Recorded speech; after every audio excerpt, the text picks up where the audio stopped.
ESPN's coverage of the NASCAR Nationwide Series comes to you today from Music City, Nashville, Tennessee. Our coverage presented by Tractor Supply Company.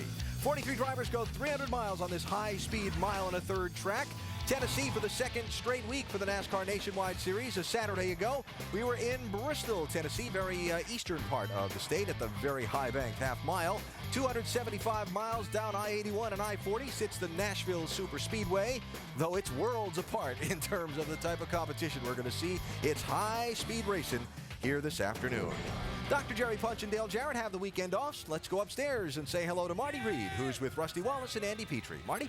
All right, thanks, Alan. Hello again, everybody. And boy, we wanted to show you qualifying. Unfortunately, a lot of scheduling conflicts with all our networks, but we can tell you one thing. Another one of those young guns, 22-year-old Kyle Busch, put on a show. He sure did, Marty. And what's impressed me the most this season is every qualifying session we've had so far, it's been a Toyota on the pole, and this is no exception. We've got Kyle Busch on the pole by 1.5 miles an hour. He's got a fast hot rod, but he's got some really good guys chasing him. And you liked what's happened in the top 10 in qualifying. Well, I really have. One of the things that's really impressed me, guys, that 7 of the top 10 qualifiers are nationwide regular guys, and that's really good for these fellas. They want to get up there and shine, try to get it done today. Well, and 11 out of 13 winners have come from the top 10 at this racetrack. Let's talk a little bit about the weather. It's changed completely from yesterday. Wind, 180 degrees turnaround, and it's cooler. What's that going to do? Well, Marty, one of the things about concrete surfaces is that they're very consistent as far as temperature changes because of the light color. But when we got this track, when we got here, was very, very green. They're going to rubber it up more and more as they run, and so that is going to change the racetrack. These guys are going to have to start worrying about how they're going to get their cars freed up because the track's probably going to tighten up, and I'm sure they've got them adjustable, but they got to make those changes on pit stops. Well, Andy, you're exactly right about that point right there. I've talked to a lot of the competitors down there. They're telling me that every single practice session, guys, they keep changing their car. I mean, this track just keeps getting blacker and blacker, and with this being the only series here this particular week, no trucks, no cup cars, they're having to rubber this track up all by themselves. And I believe that thing's going to go on for the first half of the race until it really stabilizes. Well, one of the things we'll keep our eye on. One of the other things we'll keep an eye on is 3 guys versus the field. Take a look at this. Between Carl Edwards, Clint Boyer, and Jason Leffler here at Nashville, they've got 5 wins. The rest of the field has zip, and they've led 735 laps. And you're saying, wait a minute, what about Kyle Busch? Well, his last 3 runs here, 17th, 30th, and 31st. So Kyle has not had a lot of success here at Nashville. His best finish, his first time out, when he finished in 6th place. So as the drivers are in the cars, getting strapped in, it'll be time for us to make our way down towards the starting line area for those most famous words in all of motorsports that gets all the action going here in the 6th race of the NASCAR Nationwide Series here from the Nashville Superspeedway. So let's go trackside right now. Here at the Nashville Superspeedway for those most famous words in motorsports, Melissa Eads, the Kroger Communications Director. Girl, you go. Gentlemen, start your engines! Fire low, gang. Fire and hold up. Fire it up. Fire up. 10-4, remember what I told you. Do whatever you gotta do. Just get that thing to the front. And do as best you can. Keep the fenders on. Be careful. Have some fun. We'll see you here in a little bit.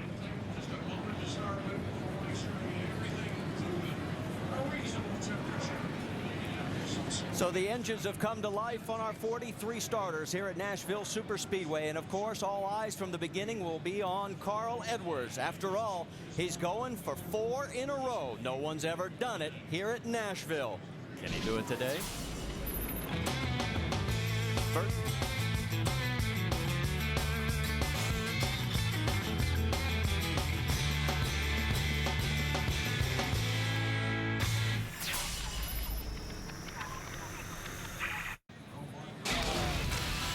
The NASCAR Nationwide Series at Nashville Superspeedway is presented by Tractor Supply Company.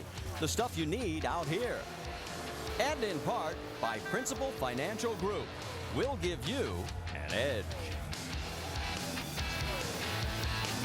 Well, and as you can see, the fans are on their feet because cars are just about ready to make their way out for the pace laps, and you'll be able to see the starting lineup across the top of your screen, presented by Tractor Supply Company there, and there he is, 22-year-old Kyle Busch. We keep forgetting about the fact he is 22 years old. We're talking about all these other young guns. He's just done so much in so quick amount of time. Yeah, he's so good. We kind of overlook him as being one of the young guys, but he is very, very young. All right, there is Carl Edwards. He is going to be our in-race reporter, and we told you earlier we wanted you to log on to ESPN.com. Well, our first question comes from Alan in Jonesboro, Georgia. Take it away, Rusty.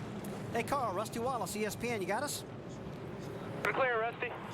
Carl, our first mailbag question is, what's the difference between concrete and asphalt? Concrete races have usually ended up better for us. That's the only difference for us right now. We just, to drive them, they're almost the same. I'd have to say concrete's probably just a little less forgiving. But, we've been very fortunate to have good cars, but just less forgiving on the concrete. Okay, Carl, another question. As you said last night after your final practice that your car was really handling good, but, man, it was just slow. Have you worked on that problem and figured out what it was? Hopefully we got that fixed. I mean, qualifying was kind of a pleasant surprise. We were faster than I thought we'd be. And, hopefully this thing's a little bit better. We changed some stuff, and we went back and looked at the times, and I don't think we were as bad as we thought we were. So hopefully we get rolling here, and we're pretty good. All right, Carl, thanks a lot. Have a great day. Let's try to talk to the crew chief. And, of course, that would be Pierre Cattell. Take it away, Andy. Hey, PK, it's Andy up here. You got us? Yes, I do, Andy. How are you? Oh, pretty good. You guys have this place figured out last few races. What have you, this engine package, have you had to change your car much to make it work here? We thought we were going to. We had changed some springs and stuff before we got here, and then we actually ended up going back to where we were. The only thing we have worked on is probably some front shocks to give a little more compliance to the racetrack. But other than that, setup's not that much different.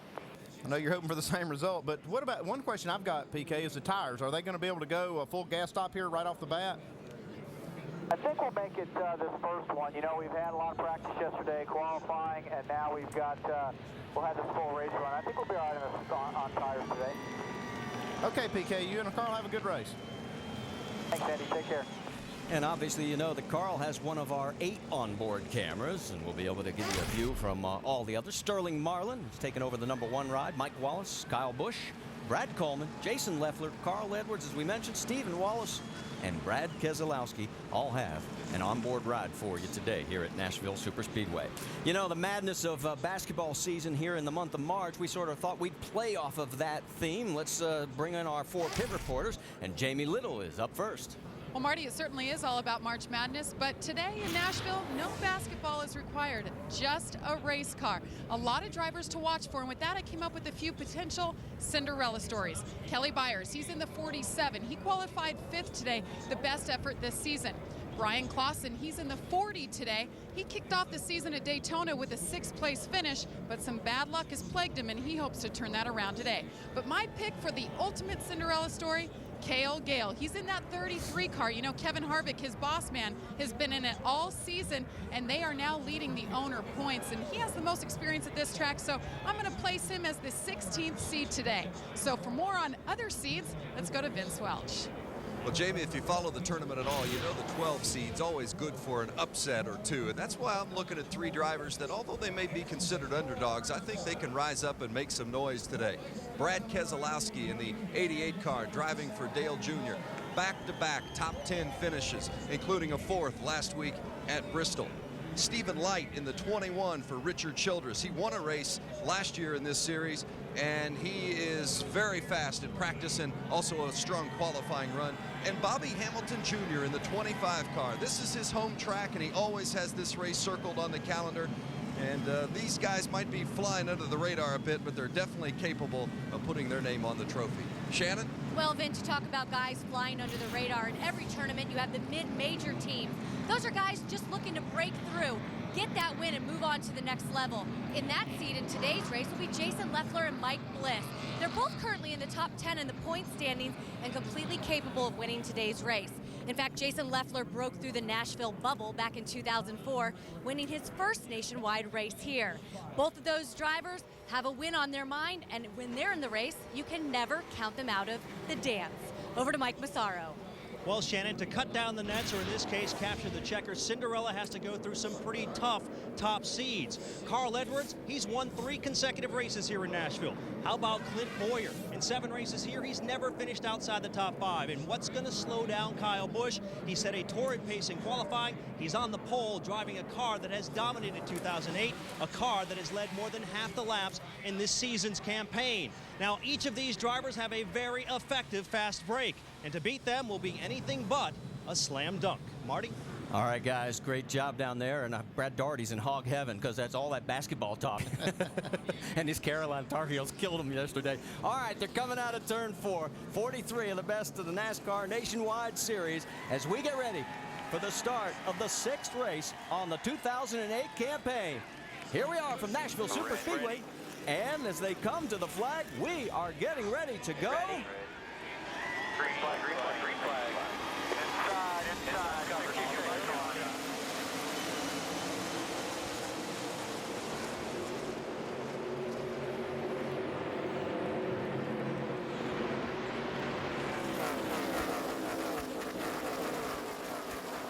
Everybody clean through turn 1 and 2, but boy, old Kyle Busch making a statement early. That 20 car has led 51% of the laps this year so far, over half, and it's going to lead the first one here today. Man, he hit that button, and that thing took off, didn't it, Rusty? Oh, track position's everything in the world. To get out and clear those guys, and so he can get that clean air, it's just everything in the world. So that's very important right now to get out there and get that position. There you see Kelly Byers as he has moved up. Stephen Wallace there in 3rd in the 66 car, and there's Clint Bowyer as he's made a couple of passes. And he's now getting around the 66 of Wallace. Yeah, it looks like Steve's car earlier in the going is real loose right now. He's trying to get that thing back to the bottom of the racetrack. I know they've made some air pressure changes, Andy, and it's probably going to take a while to get their car going. It shouldn't take but about 2 or 3 laps for these tires to come up to the right temperature and right pressure, and that's what it looks like. Steven's just kind of waiting on that. If his car's free, and it might be just because of that low air pressure. There you see the 88, Brad Keselowski on the outside in the Navy car. 3 wide down the backstretch, and there's Carl Edwards on the inside of him. Wow, we got 3 wide getting in the corner here with that 22 car, Mike Bliss. You got to remember one thing right now, guys. There's no second groove out here. They've been practicing. Whoa, that was close. I think it was more than close. He may have touched the wall there, Mike Bliss did, coming off turn 4. No second groove, like I was saying. They did all the practicing on the bottom of the racetrack, and so it's going to take a while to get that groove in up there so they can actually race on it. And Mike Bliss started from the outside front row there. He slipped back quite a ways. Yeah, he has slid back, but meanwhile, some other cars have been moving forward. Take a look as you've got the 16 of Colin Brown. That's one of our young drivers that we're keeping an eye on. He's on the high side there, outside the 25 of Bobby Hamilton Jr. Clobbered the wall on the right side, up off 4. I think that was Mike Bliss that we just heard right there, said he did catch the wall a little bit coming off of turn 4. I think it's just like you said, Rusty, some of these guys just, you know, their tire pressures are down. They just weren't quite ready. He's working the outside, and it's real slick out there. He caught that wall pretty good. Yeah, one of the concerns he's got to have right now, if he bent that right front fender in, Andy, he's going to lose a lot of downforce. That front end's going to slide around on him a lot. Car won't handle as good, but looks like he's got a pretty good run right now, and I don't see any smoke or anything. Well, the adjustment he made must have been in the right direction when he hit that wall. Yeah, because he just went around Keselowski like there was no problem whatsoever. Banging again. It doesn't look like any smoke or anything there, no loose sheet metal. I think he'll be okay. You know, we talked yesterday in our practice show about sometimes I've hit the wall and radioed back in and said, hey, this car's actually handling better now, and that could be the case for Mike Bliss right now. Well, right behind him is Cale Gale in the 33. They're running in 8th and 9th positions, respectively. Don't worry, we'll tell you up front, nothing's changed. Kyle Busch has pulled out to a nice lead of 1.1 seconds. There he is as he's streaking down the backstretch. Second place is Kelly Byers. Clint Bowyer is 3rd. Stephen Light has moved up into the 4th spot. And Stephen Wallace rounds out your top 5. After we get about 10 laps into this run, we'll kind of see how they balance out. But Clint Bowyer's car looks like it's getting faster as he runs. And, well, it doesn't look like Kyle Busch is slowing down any. But well, this is all about air pressure related stuff, Andy. And, you know, these guys can go out there and practice all they want in practice yesterday. But there's nothing like the real practice like's going on today. They'll get all the aero flow. They'll get all the different tire wear. And that's what lets you know what you really got. Battle for 17th, and that's Sterling Marlin going underneath Jason Leffler, and Leffler's about to get passed again by the 9 of Chase Miller. See, there's really not quite 2 grooves in the racetrack yet. They're trying to get some rubber down, and if you're on the outside getting in the corner, you almost have to give it to them at this point. Oh, you do. I mean, if you're an outside, you're going to get trapped out there, and this is early in the race, so just be careful. You know, one thing I'm thinking about, Andy, we were watching Leffler a little while ago. He lost a lot of practice yesterday because he got in that crash, and I wonder how that's going to affect him with losing all that practice. Yeah, it could definitely make a difference, but the track is going to change so much. We got a caution. We've got caution on the racetrack, and right up down the front stretch there, you can see the blue smoke pouring out of the back of the car as trying to get the number on there. There it is, Brett Rowe in the 05. Couldn't see for all the smoke. I know. Well, if this was dead of summer, we wouldn't have to worry about mosquitoes, that's for sure. I think he popped right front. I don't know. He got into something. I don't know. But got a little rub there, but let's take a look. Right there, yeah. That looks like what he's got here is maybe some oil lines. There's some smoke that's coming out from under the hood. Looks like it got on the tires and sent him up in the wall because we can see the tire was not flat. Yeah, it's got to be that. Look at all that blue smoke. I mean, it's definitely not a tire. It's up real good. So as he nurses his way around, we're under our first caution flag here on lap 10 of 225. Kyle Busch is out in front with Kelly Byers right behind him. Kyle in control.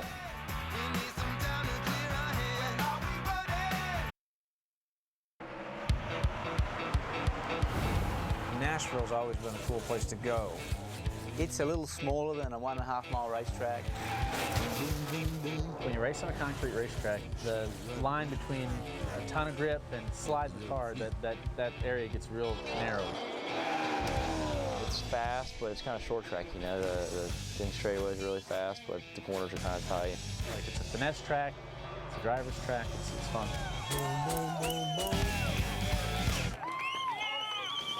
That's what they're fighting for, that guitar, the Gibson Les Paul design. Welcome back to the Pepsi 300. We're under our first caution of the day after Brett Rowe had a oil line break free. They were talking about it on the radio during the break. As you can see, Kyle Busch is out in front of this field, has led every lap so far. And you were talking about during the break also.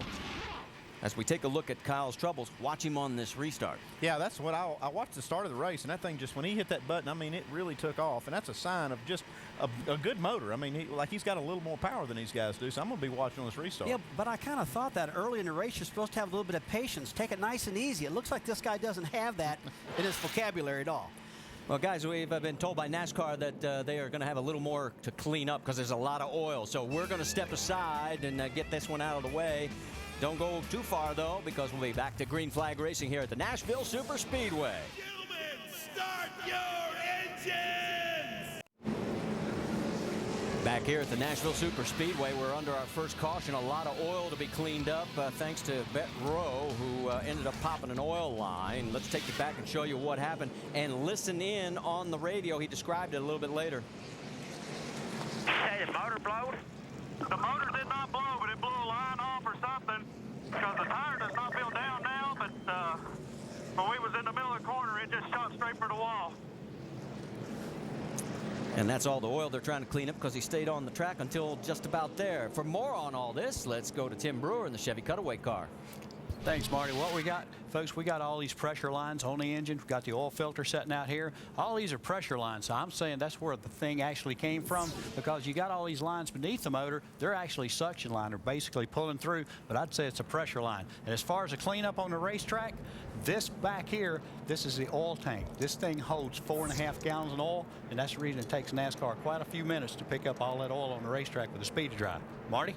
All right, thanks, Tim. Good stuff. While we've got this extended caution, let's check in with our in-race reporter, see what the early track conditions are. Rusty. Hey, Carl, Rusty, ESPN, you got us? Carl Edwards, Rusty Wallace with ESPN, you got us? Out clear, Rusty. Hey, Carl, what's the track doing early in the race right now? Saw a lot of cars out there sliding around early. Is it pretty good shape? The track's pretty good. I was following your son there, and it looked like he was pretty loose. We got ours in a pretty good shape here. I was telling PK it's balanced, but we got that oil up there. It looked like he blew a line off or something, and you just can't see the oil on the track very well here. All right, man. Have a great race. We'll check back with you later on. Well, thanks. It's kind of weird with this camera in my face. It makes me think you guys are watching me. It makes me nervous. Well, you brushed your teeth, didn't you? You got me, man. And yes, we are watching you. I'm just trying to be funny, guys. I mean, should tell you that while all this is going on, Mike Bliss has made 2 pit stops. Remember, he slid against the wall earlier in the race. And as he continues to work on that, they're still on the lead lap, but they're going to be well back in the field. Remember, Bliss started very strong here on the outside of the front row. There is the team working on the Supercuts Dodge. Let's talk a little bit about the lucky dog, because Curtis Davis was 1 lap down, so he picks up the Aaron's free pass as he gets back onto the lead lap. We're going to step out another moment or two and let the NASCAR officials finish the cleanup. Stay with us. We'll go back to Green Flag Racing at Nashville. The NASCAR Nationwide Series at Nashville. Our ESPN coverage presented by Tractor Supply Company. Clean it up from a lengthy caution, the first one of the race after Brett Rowe dropped oil on the speedway. We were coming to the restart. That has just been waved off by NASCAR officials, so it's going to be another lap or so before we get him back underway. Kyle Busch started on pole. He's led all of the laps so far. He has a very strong Joe Gibbs Racing 20 car, Brad. Kind of looks like that car has every week so far. I'm going to tell you, he looks like he is shot out of a cannon when he started that race, and he just pulled away, had a couple-second lead on everyone. He looks strong once again. Let's see if he can take it to the end of the day, though. You know, somebody we really haven't talked about at all so far this race, but who is in the field is Denny Hamlin, driving that Braun Racing 32 car. He could be a guy who could sneak up there and get a top finish, contend for the win. Absolutely. A lot of experience there in that race car. Denny's a super race car driver, and if he can work his way up towards that top 10 throughout the race, he could be a contender at the end of the day. We'll see how it goes there. Just an unrelated note, but just something we want to pass along. I want to send our condolences to our broadcasting friend, Phil Parsons, and the Parsons family. Phil's mother, Hazel, passed away on Friday, and today would have been her 85th birthday, so we're thinking about them. So we're going to try and get this race back under the green flag. A couple of young guys up there in the mix at the front of the pack. Kelly Byers running second, Stephen Light running fourth, surrounded by Kyle Busch in first, Clint Boyer in third, Carl Edwards in fifth, and then there is David Stremme and Stephen Wallace. The Wallace tandem, Rusty, running 6th and 7th. Well, they need to get run a little bit better. Looks like some of them are loose, some of them are tight, but for the most part, this is a pretty good start to this event. These guys all look pretty good out there. Well, they just waved off the start again, so we're going to be at least going another lap. Gives me a chance. Hey, Brad, who is this LeBron James fellow who ends up breaking your record at Cleveland last night? I mean, come on. We got to get him. Brad, you there? Hello? Hello? I'm here. He was trying to be. I'm trying to be. Who does he drive for? No, I mean, well, who is he breaking your record, scoring more points than you in Cleveland Cavaliers history? He's taking a lot more shots than I did, Marty. So I'll tell you what, I've got the old short shorts back out. I've been stretching and training. I'm going back into action next week, I do believe, if I can get over this muscle pull from stretching. All right. And Brad said he's going to take his compensation for the team in ice. In ice. Yeah. All right, take a look now at Willie Allen. He lives right here in Nashville, Tennessee. He was the NASCAR Craftsman Truck Series Rookie of the Year last year, and of course he is in this ride. And boy, this team has done yeoman work. Take you back to yesterday. This is what happened in practice, guys, and they had to go to the shop and work all night. Yeah, this is old school racing. You see, he got up in the wall pretty hard. They didn't have a backup car to go to, so they take this car back to their shop here in town and fix it, come back this morning, qualify for the race. Here he is. He made up a lot of spots on the start, but they came in and made an early pit stop. I'm sure just to maybe get that one little adjustment they need, but that's pretty good. Car looks good. He picked up 7 spots before the caution came out, and this part of the Sadler-Hamilton team that Bobby Hamilton has just bought into. And let's get more from Shannon. Well, Marty, I spoke with Bobby Hamilton Jr. today. Of course, his car yesterday, as you guys just saw, involved in a wreck during practice. Those guys worked on the car all night, as you heard Andy. And Bobby Hamilton, being the good partial owner that he is, he stopped by the shop, brought those guys dinner, really feeling the impact of being a car owner. But it was a best situation for this team because they're so close to the speedway that they were able to fix that car. If that was to happen at any other track, they very well may have not been in this race today. All right, thanks, Shannon. And we're getting word again that they are going to have to wait one more lap as one of the vehicles was still out on the track. So one more time, hopefully. Gives us a chance to talk about what's going to happen a week from tonight. 8 Eastern on ESPN2. It'll be the opener for the IndyCar Series. Of course, if you follow motorsports, you know about the unification. 26 cars on the entry list. The XM Indy 300 at Miami. And Dan Weldon will be going for his 4th in a row at that track, just as Carl Edwards is going for 4 in a row here. Let's check in once again in the pit studio with Alan Bestwick. Yeah, Marty, we talk about Bobby Hamilton Jr. and just take a couple of minutes and reflect back on a very special day that happened in his life that perhaps he didn't realize was so special until later. August 14th, 2004. Racing is housed right here in Nashville, Tennessee. Nashville racing hero Bobby Hamilton won a NASCAR Craftsman Truck Series race here. Bobby Jr. dominated the event, but fell back late. His father, Bobby Sr., won. Now you see Jr. coming into victory lane. But Bobby Hamilton Jr. told me that he was so upset about dominating that race and losing that he only stayed for a minute, said congratulations, Dad, and left because he was so mad. And he said, now that my dad is gone, one of the things I learned from him, really appreciating every moment, appreciating just being here. He appreciates being in this race today and wishes he maybe appreciated that moment just a little more. Great story, Alan, as we're back to Green Flag Racing, and watch Kyle Busch again. Pulls these guys 3 car lengths on the start. You know, a restart is really just a drag race to turn 1, and it's all about power. No aerodynamics, no handling, and he just pulled these guys 3 car lengths or 4 car lengths getting in turn 1. Well, that was just all about getting through the gearbox and horsepower, like you said. I mean, and when he comes down the back straight, when he just starts putting a car length on him, man, that is a great way to see how strong that engine is. Kyle has not had a lot of success here at this track. His best finish was his first time ever here, 6th. The 3 other times, 17th was the best finish. Take a look right there. You got the 66 of Stephen Wallace. There's David Rudiman. Rudiman was moving up through the field as well before we had that first caution. And he's moving again. Yeah, he's working that outside groove, too. We were kind of talking about that earlier, that it hadn't quite come in, but it looked pretty good right there. He actually gets clear of Stephen Wallace on the outside. Yeah, in fact, right now, Rudiman's moved up 12 positions, more than anybody in the whole field right now. And it looks like his car's handling real good. He told us earlier it wasn't, but it looks good now. He is running in 7th. Stephen Wallace is in 8th. And there's Brad Keselowski right behind him with a whole flock of cars following. On board, Stephen.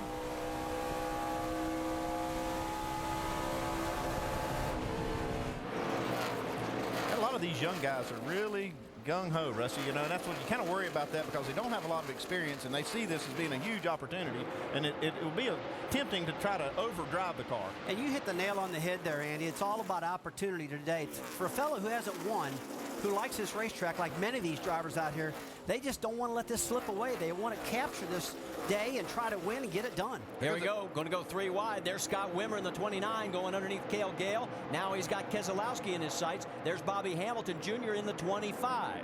We're talking about the young kids being gung-ho. Here goes Scott Wimmer. He's on the march. When these guys have got a good car, they want to use it and go for it. The thing about going 3 wide, it's okay as long as you get 2 wide by the time you get to the corner. Well, Wimmer freely admits, guys, you know, Jeff Burton won in that car last year, and he didn't. He wants to change that this year. Looks like he's got a pretty good horse today. You know, that's a little bit of a pressure on a driver, too, knowing that car's always winning. And Scott probably feels like he's supposed to also. Won the Manufacturers Championship last year in the Nationwide Series. Let's check in right now with Shannon. Well, I spoke with Scott Wimmer's crew chief, Pat Smith, and he said one of the benefits of this week is the fact that Scott Wimmer's been in that car for 2 consecutive weeks. Of course, he was in that car last week at Bristol. Pat Smith said he really feels like Scott Wimmer should have gotten a top 5 last week. They opted to come down and pit right before that red flag came out for rain. Of course, the race never got restarted, so they are certainly looking for a good finish today, and that team really wants to get Scott Wimmer his win here in this season in the Nationwide Series. Well, Shannon, a great way to follow this up would be to talk to Scott Wimmer himself about this and about being part-time with the team and what it's like. I'd love to be in the car every week. You know, running 1 week or 2 weeks and having 3 off is really tough, but to be with the organization I'm with, to be with Richard Childress and have a teammate like Jeff Burton and have a sponsor like Holiday, and it really, you know, it makes you look forward to going to the races each and every week. And right now, Scott Wimmer running in the 9th position. As his last lap, 30.6 seconds. Our race leader, Kyle Busch, turning at 30.1. And And speaking of Kyle, there he is. He's led every lap that we've run so far, and it's like it's on a rail already. There's another Toyota back in the pack running 7th, David Ruderman, that is running the same lap times right here as Kyle Busch. So if he can make his way to the front, I believe he'll have a little something for Kyle. Yeah, right now it's early in the race and it's all about track position. These cars are very dependent on clean air going across the front of the car. And if he can get gone like he is right now by himself, we can actually look at these lap times and compare them one-on-one with the leader, Kyle Busch. Jamie, you've got more on the 99? Well, you guys, last year, if you remember back to this race, David Ruderman certainly had the car to beat. He qualified 5th. He was marching toward the front, and then the catch can got stuck on one of his pit stops. Had to go all the way to the back and forced his way, moved his way all the way up to 2nd. He told me he's here to get redemption, but he wasn't sure what kind of car he had. He said it certainly wasn't as good as last year, guys, but I think he's just modest. Hey, he's already moved up 12 spots, Marty. And Jamie, he didn't have that good a car in practice. I mean, he was kind of down on the sheet. We watched him and didn't think that he was really all that fast, but this race has started and he's starting to move to the front. Well, that makes me wonder, because a lot of guys complaining yesterday about their cars not really handling good or running fast or running okay right now in the early part of this running. And I know when this track changes, that's probably going to change. Well, let me throw out one other factor. The wind yesterday was from the south at like 30 miles an hour. Today, it's a lot calmer and it's 180 degrees difference. Well, that'll change your car a little bit, but it's not going to change it a lot. I mean, it could change the way they're entering these corners because this track is not symmetrical. You've got a tri-oval front stretch and then a straight back stretch, so it could change the car a little bit. I mean, it could have changed it in his favor. Mike, you've got more? Yeah, you know, you got to give a lot of credit to this young driver, Kelly Byers, driving with a little bit of a handicap so far this afternoon. Believe it or not, radio communication is interrupted, if you will. They can only speak with the driver when he's on the front straightaway, but still, he's not doing too bad a job holding off one of the powerhouses here at Clint Bowyer. He's doing a fine job as Kelly is in 2nd, Clint Bowyer running in 3rd. They're both trying to chase down Kyle Busch, but how many times have we said that so far this year? We're working lap 33 of 225 here at Nashville Super Speedway. So as we step aside, stay with us and we'll find out. Will Kyle Busch continue to dominate, or will Carl Edwards make it 4 in a row? Hello, Bunny. Bang, bang, bang, bang. The NASCAR Nationwide Series from Nashville, Tennessee. Coverage on ESPN presented by Tractor Supply Company. Kyle Busch continues to lead. New second-place runner behind him. Yeah, absolutely. Clint Bowyer slides around Kelly Byers, and he is marching down Kyle Busch. Just a moment ago, here's how it happened down the backstretch. Sucked up on him on the backstretch. Kelly gives him plenty of room. Clint's race car super fast, darts through the corner where he thought he could get past him down 3 and 4, and he is on the hunt. He's looking for the rear end of that 20 car right now. Got a couple of seconds worth of racetrack to make up before he will catch up to that 20 car, though, does Clint Bowyer. We've run 39 of the 225 laps that it takes to make the distance today. Let's give you a nationwide up to speed. Set up this first set of pit stops. What can we expect? Start in the leader's pit. Here's Vince. Most teams are fighting a tight condition, but Kyle Busch says the car is just a tick free, although it's getting better in the middle of the corner, and that's certainly good news for the 20. The last time Busch was in this car, that was in Atlanta. They dominated before cutting a tire late. Crew chief Dave Rogers says that's one of the cars you get once in a lifetime. Looks like he's got a pretty good one again today. Mike Massaro? And Clint Bowyer having a pretty good run, saying he's a little bit free on entrance. They've already made an air pressure adjustment for the next stop and also contemplating adding a little bit of tape. He's already begun assessing his competition as well, and during the last caution he asked his crew chief, how's the 20 running? Dan Daringhoff's response was, he's very raceable, we can beat him today. That's encouraging for the 2 camp. Meanwhile, just behind him, a very good run for Kelly Byers. The goal coming into this season was to get to this particular race with 0 DNFs. Mission accomplished. The goal today, to score their first career top 5 together, and so far they're on track. A pretty good race car, saying just a tick tight. They're going to try to correct that on the next stop. Jamie? Well, Mike, behind him is Carl Edwards. I talked to him this morning, and he talked about being concerned about the Toyota power. He said, I'll be running behind those guys. I think my car is great. I'm flat out, and those guys just check out. He's talking about Kyle Busch in particular when he runs behind him. So Carl said right now his car is as good as it's going to be. He said it's pretty fast. It's much better than it was in practice. So Carl started 4th, and he's currently 4th now. Right behind him, the man on a mission. We've been talking about him, David Ruderman. Started 19th. 19th, has moved all the way up to 5th now. He came on the radio about 2 laps ago and said he wants it to rotate better through the center, and then he went and turned the fastest lap. So he's just being modest today, but this is certainly a car to watch, Vince, in the 99. Well, and directly behind the 99 of Ruderman is the 21 of Stephen Lyke for the Richard Childress team. Remember, even though he won a race last year at Kentucky, he wasn't able to secure a full-time ride. He's hopeful a good run today will solidify his position with this team. The car's a little bit tight. The crew chief told him back the corner up a bit. That means let off sooner and see if you can get through the corner better. And directly behind Stephen Lyke is the 64 of David Strimmy. Of course, running for Rusty Wallace, Inc. and the Atreus Homes Chevrolet. 2 top 10s in his last 3 races. A little free on entry, but they believe free is better than tight at this stage. Shannon Spank? Well, Vince, Scott Wimmer in that 29 car started this race 14th. He, of course, was part of the owner championship team he shared with Jeff Burton last season. Scott Wimmer says his goals this year are 1, to defend that owner's championship, and 2, to win a race. Said he just couldn't close the deal last year. The car's a little tight, starting to come to him. Vince. And directly behind is the 88 of Brad Keselowski. Keselowski a bit tight, but they've been freeing up in the longer run, and they feel like they've got a pretty good balance with the race car right now. That's Brad Keselowski, Tony Eury Sr., the crew chief, and of course running for Dale Earnhardt Jr. Shannon Spank? Well, Vince, the number 66 car, Steve Wallace, there's been a lot of changes to this RWI team this season, but one of the biggest changes that could benefit Steven today is the addition of the car chief, Shane Huffman, who is acting as spotter as well today. Of course, Shane brings mechanical expertise to the table, but he also brings driver expertise. Shane competed in this race last season in the junior motorsports car and finished 6th. So a little bit of expertise on the track for the RWI car. Marty. All right, thanks, guys. Great job. That's our top 10. Right in 11th spot is Denny Hamlin. But a guy that is on the move, as you see our race leader, Kyle Busch. His lead is 2 seconds over Clint Boyer. But I've been keeping tabs on Mike Bliss. Remember, he had those extended pit stops during our first caution. He fell all the way back to 42nd spot, and there he is. He has now moved himself back up to the 18th position. So that's a strong comeback. They had contact with the wall. They bit the bullet, came in under that caution and fixed it because it's still early. If you get this thing fixed and get it fixed right, you'll have plenty of time to get back up there. He's got a fast race car. He qualified 2nd, and he's being patient about moving his way up through here. And especially with these young guys like Landon Castle, he's passing right here in this 5 car. Got to give these guys a little extra room because they don't have the experience. It's just so early in the race right now, Andy, to get real aggressive, and he's doing a good job holding on to it. And I really like what the 22 car did, coming in early and fixing that car, getting that fender right early in the run. That's going to pay off for him at the end of the race. All right, crew chief, we're getting ready for first round pit stops. What should we be looking for? Well, right now you're talking to your driver, trying to get all the inputs you can and see if what you want to get out of your driver is which way the racetrack's going. And if it's getting tighter, how much is it getting tighter? Do we need to adjust on it now for later?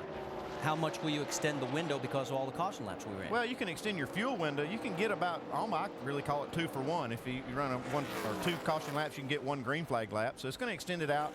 You can go about 60 to 65 laps under a green flag run. But are you concerned about tire wear? That's the problem. The tires may not make that long of a run. And as soon as I'm watching this lap time right here, and as soon as I see the lap times fall off, I'm going to holler at my driver and say, hey, if you think you got a tire problem, let's get in here. That's the thing I'm looking at right now is tire wear. We're early in the run, and we're getting a lot of green flag runs right now. We saw a lot of cars yesterday actually cording their tires, getting right down to the bare cords, and these guys got to be careful and not blow a tire out or something early. And Stremme just got loose and wiggled just enough to allow the 29 of Scott Wimmer to duck around and underneath him. So that puts Wimmer up to 6, bumps Stremme back to 7.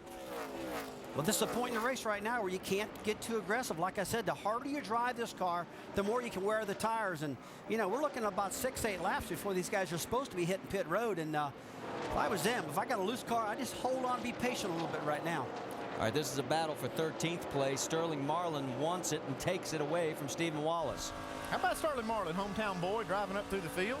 He's got that 1 car running pretty good today. He really does. He's kind of the go-to guy.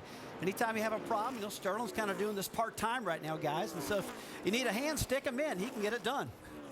And, Mike, you've got more on the 1 car? Yeah, Marty, he was kind of talking about that earlier this weekend, joking that he's only in half retirement. He's been spending some time dealing with some real estate prospects and also working on a late model team, but said he does have some interest in returning, but only part-time. He's looking for about 10 races in the Nationwide Series, but has no interest in being full-time.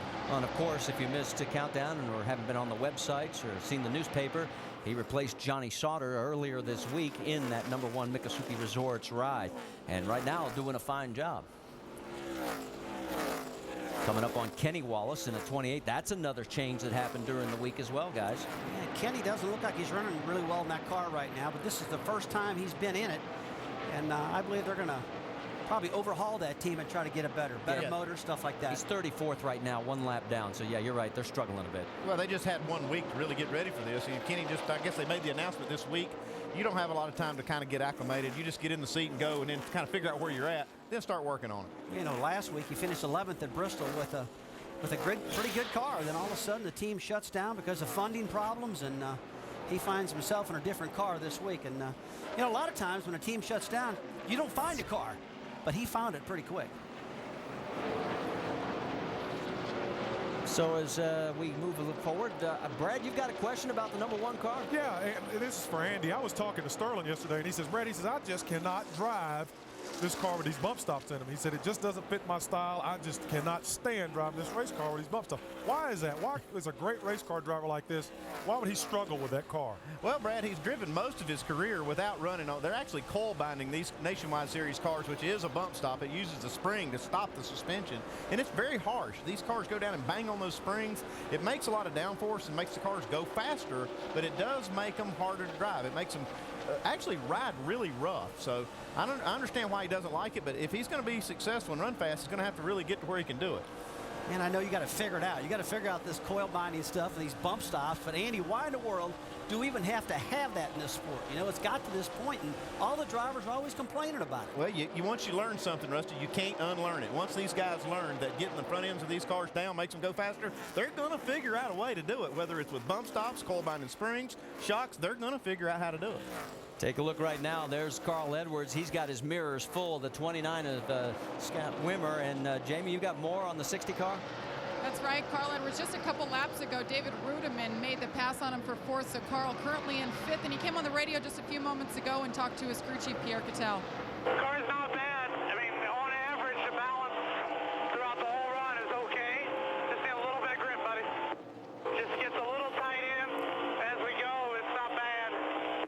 At 4, we're going to make an air pressure adjustment all the way around. 1 pound out of the left side, half a pound out of the right side.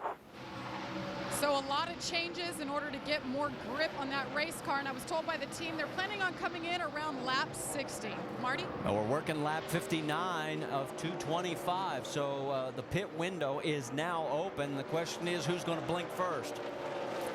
And whoever blinks first will probably get a caution. You hit pit road, the caution flag comes out, and you're thinking, man, I should have stayed out just a couple more laps. And that's a tough deal when you hit pit road. That's okay as long as you can make a couple more laps. But if you're out of fuel and you have to come in, I mean, you got to come in. But you don't want to be that first guy. I'm going to tell you, we've only got 25 cars on the lead lap after 59 circuits, and that's because of that guy up front in the number 20 car just blistering this track. We've seen Kyle Busch be fast just like this before this year and have problems. He's still running 30.3 seconds. His best lap was like a 29.9. Well, that's the thing that's really surprised me, guys. They were all complaining yesterday about wear and tears out so bad. This guy's run almost every lap at the same speed. Right now, we're 59 laps into this race, and he's within a couple tenths of what he started this race at. Caution is out right there. And the debris is on the track, and it looks like Marcus Ambrose is going to get caught. He's going to have to just do a drive-through, and that's a tough break for him as he's the only one. He was the first to come in. He was a little bit further back in the field, but still going to cost him a lot more position. That's why you don't want to be the first guy on pit road, because almost every time I've tried to be that first guy, you get caught just like that. Well, that's what I meant. Yep.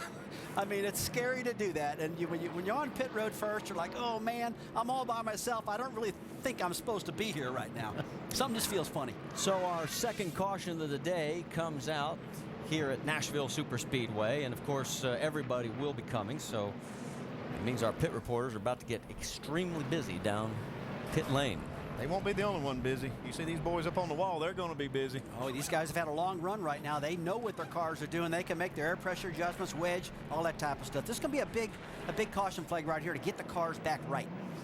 So here they come. We'll send it down to our Castrol GTX triple pits, and Mike Massaro, you're going to be up first. And Clint Bowyer saying he's a little bit snug getting off the corner. They're going to try to rectify that with an air pressure adjustment on the left side. They're going to make a 4-tire change and fill the thing up completely with 2 cans of Sunoco racing fuel and hope for a pretty good pit stop so far, clean on the right side. Jamie?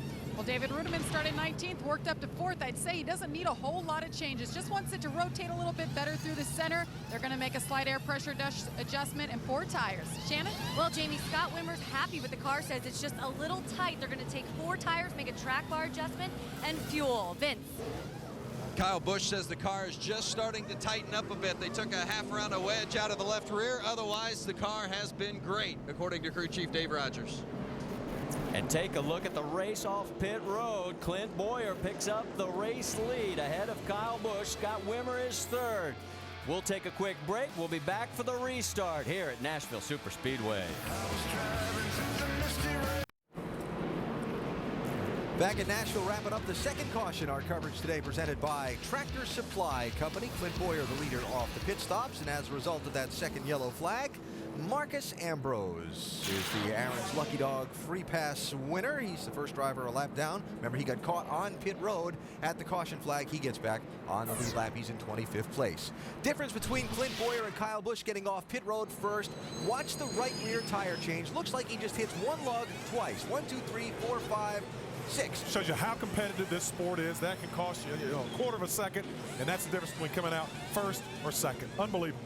Just the difference between those two drivers. Kyle Busch came down the pit lane with the lead, but that one extra hit on that right rear tire allowed Clint Bowyer to get off the pit lane with the race lead. So going back to green at lap 64, let's go full throttle. Barely there. Clear. All clear. Still inside. Still there. Clear. Still out there. Still out there all the way off. Clear. Don't finally dive in. You're good. You're good. Side there. Side nose. All clear. Bottom clear. Still outside your door. Still there. So Clint Bowyer holds off a hard-charging Kyle Busch, but the two of them are starting to check out on the rest of the field.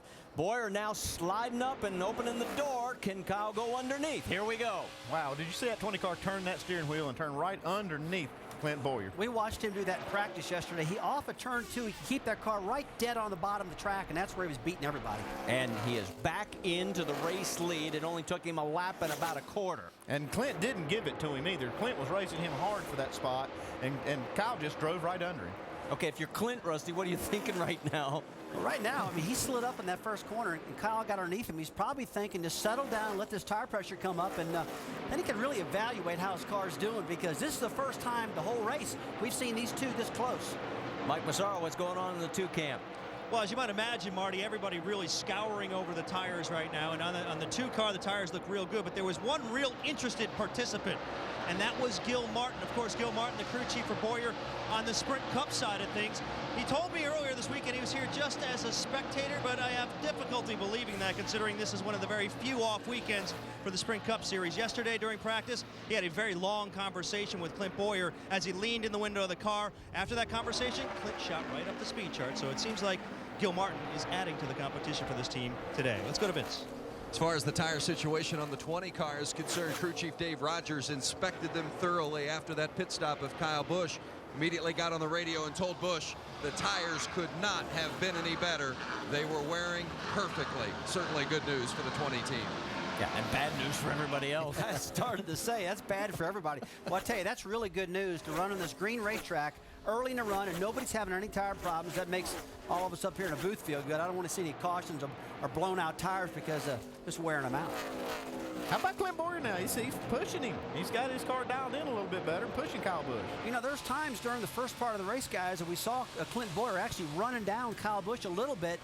But, you know, they had that one stop now. They've made some adjustments, and probably looks like it's helped Clint Bowyer, that's for sure. That last lap, actually, David Rudiman running third was 3/10 faster than these guys. And you know, Rudiman did that the last time also. Really picked it up. Take a look right there. There's Kelly Byers going around David Stremme. That is for 6th position on the racetrack. These guys are 3 seconds behind the race leaders. Here comes Stephen Light as well to give Stremme a handful. That's Light in the 21, and he's going to take the spot. Tell you what, Stephen Light in our countdown show was really excited about his car. He said, this is probably the best car I think I've ever driven. Here comes Clint Bowyer as we go back to the race for the lead down the backstretch heading into 3. And Bowyer says, I do have something for you. Hello, Kyle Busch. Here I am. So we've had our 3rd lead change between these 2 drivers, and each one has done it to the other at least once under green. Looks like these Childress boys worked on that car and adjusted on it a little bit because Clint's car is definitely better this run. Getting a little bit of a traffic jam a little bit further back. You saw Bobby Hamilton Jr. look like he might have had a little bit of contact with the 7 car of Mike Wallace, but both managed to get through unscathed. You're on board with Wallace right now. He's in 21st position. It's a 2-groove racetrack now. I started to say, whether they're trying to run 2 grooves or not, they're ending up there. They're getting knocked up there. They're sliding up there. And you know, if you can get up in that 2nd groove, lay a little rubber down, I mean, it's going to bring it in. Those guys can actually pass up there. Getting close right there. That was a close call. Yeah, you're on board with Brad Coleman. At least you were there for a second in the Cottonelle Ford with our Tractor Supply camera. Tell you what, when I used to drive, I was never near as nervous as I am watching these guys. You sit up there and watch them. I jump up, sit down, jump up, sit down. They flat make you nervous. These guys run close at this racetrack, and it's awful flat. All right, let's take a look at this now. All of a sudden, Clint Bowyer is showing a little muscle and has opened up almost a half a second lead over Kyle Busch. So, Andy, we were looking at horsepower earlier between the 20 car and the rest of the field, and right now, I mean, are we just seeing a better handling car? Are we seeing horsepower here? I think it's probably handling. Oh, definitely handling taking over right now. The track's changing. Get a little more rubber on it. Looks like it's in Clint Bowyer's favor with this 2 car. So Clint Bowyer is out in front. Can he?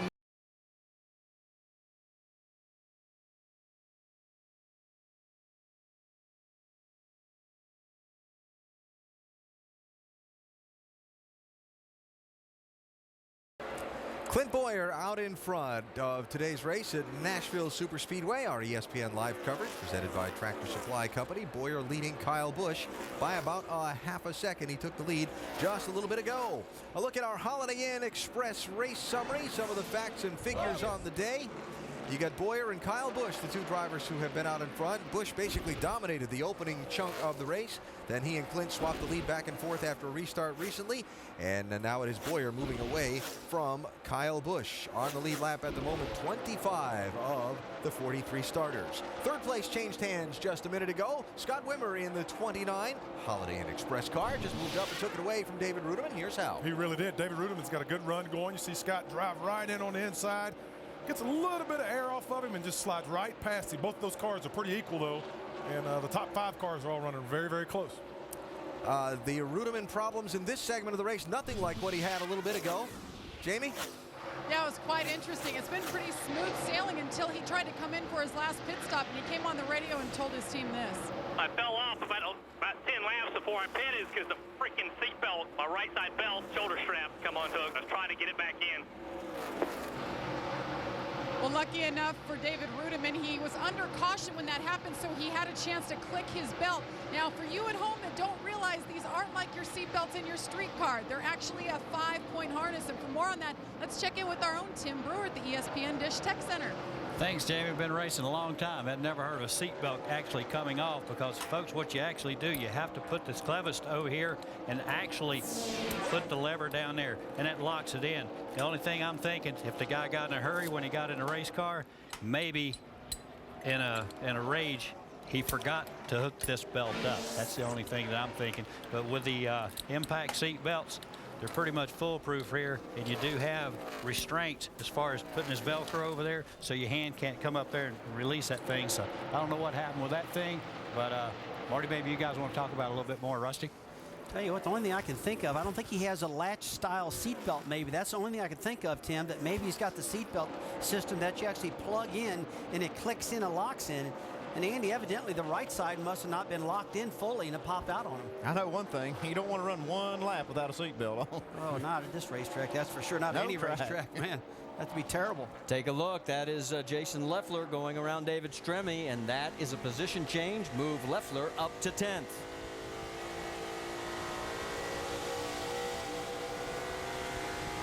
On board with Jason. It's another car sneaking into the picture. Denny Hamlin. We haven't talked much about him. He's driving another one of these Toyotas.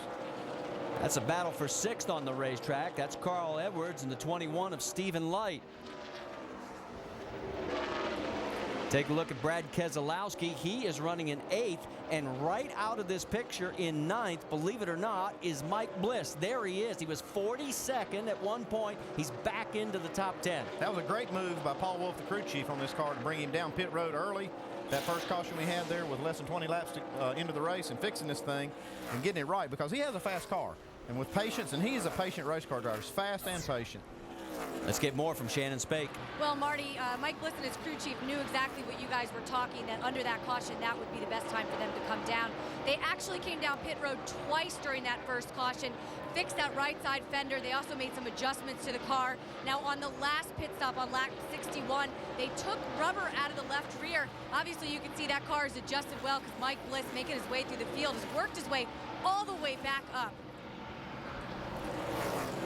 Well, as Mike Bliss continues to motor, I was checking. They spent 2 minutes, 43 seconds in the pits. Had they done that under green, he'd be toast right now. Take a look at the highest ranked non-Sprint Cup driver. He's 6th in the points and running strong.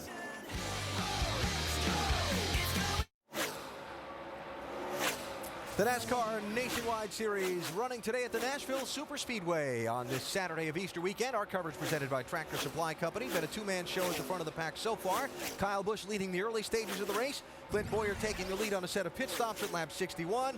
Bowyer and Kyle trading the lead twice after the restart. And now Clint has moved away from Kyle Busch. We talk about Richard Childress Racing, Brad, you and I during the commercial break, on a roll. Boy, they absolutely are. As you saw at Bristol last week, Alan, they had great finishes there. And once again, you got Clint Bowyer and Scott Wimmer running up front.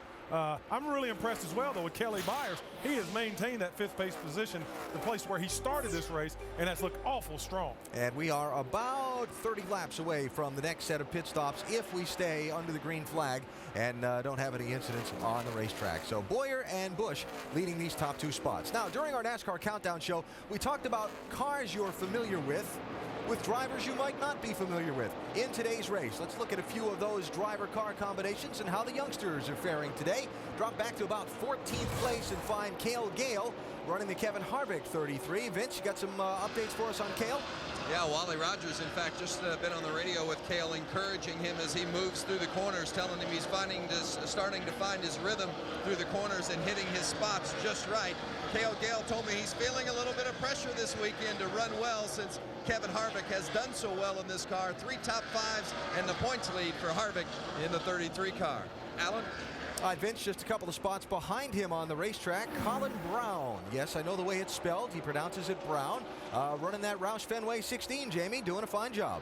He's doing a great job, you know, just smooth and steady. Jack Roush, the owner, told him, all we want you to do is finish. Get practice. This is only his 2nd start ever in a nationwide car.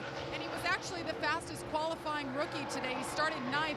Now, the team is really looking forward to the efforts with this kid in Mexico City. He's a road course specialist. And like I said, this is just his 2nd start in an oval in a nationwide car. So they're very proud of his efforts so far today. Alan? And again, Colin running in the 16th place right now in that 16 car. A few spots farther back, Chase Miller. Ew, dodging a very, very wiggly Mike Wallace. Chase in that Evernham Gillette number 9 car. He ran a few races last year, Vince, and he's back again 2008. Yeah, they just came on the radio and told him you're 4/10 quicker than the cars in front of you. So good job and be patient. His goal, finish the race today. He spent a lot of time with Jason Keller this week to get a better understanding of this racetrack. Keller actually took Miller out in the pace car yesterday to discuss the line and the entry to the corner, the apex and the exit. And right now, Miller's on pace to, as he says, finish the race. Alan? All right, Vince, in the final of the quartet of unfamiliar faces in familiar rides we want to check on. Landon Castle in this 5. Of course, Dale Earnhardt Jr., Mark Martin, Martin Truex Jr. have driven that car this year. Today it is the youngster originally from Iowa. While we check on him, we'll also check on the lead. Looks like Kyle Busch is going to take that lead back. He's tired of riding behind Clint. They're going to play hand me over right here real quick, and I think Clint's going to ride to save those tires for a little bit. All right, so getting on in age on this set of tires and the number of laps on them. Kyle Busch comes back to the 4 and retakes the lead here just shy of lap number 100. Landon Castle in that Junior Motorsports car running 23rd place. We'll check on him a little bit later in the day. Coming up on a set of pit stops, so we'll take a break, come back, make sure we're here for all the action on pit road. Kyle Busch back out in front in Nashville.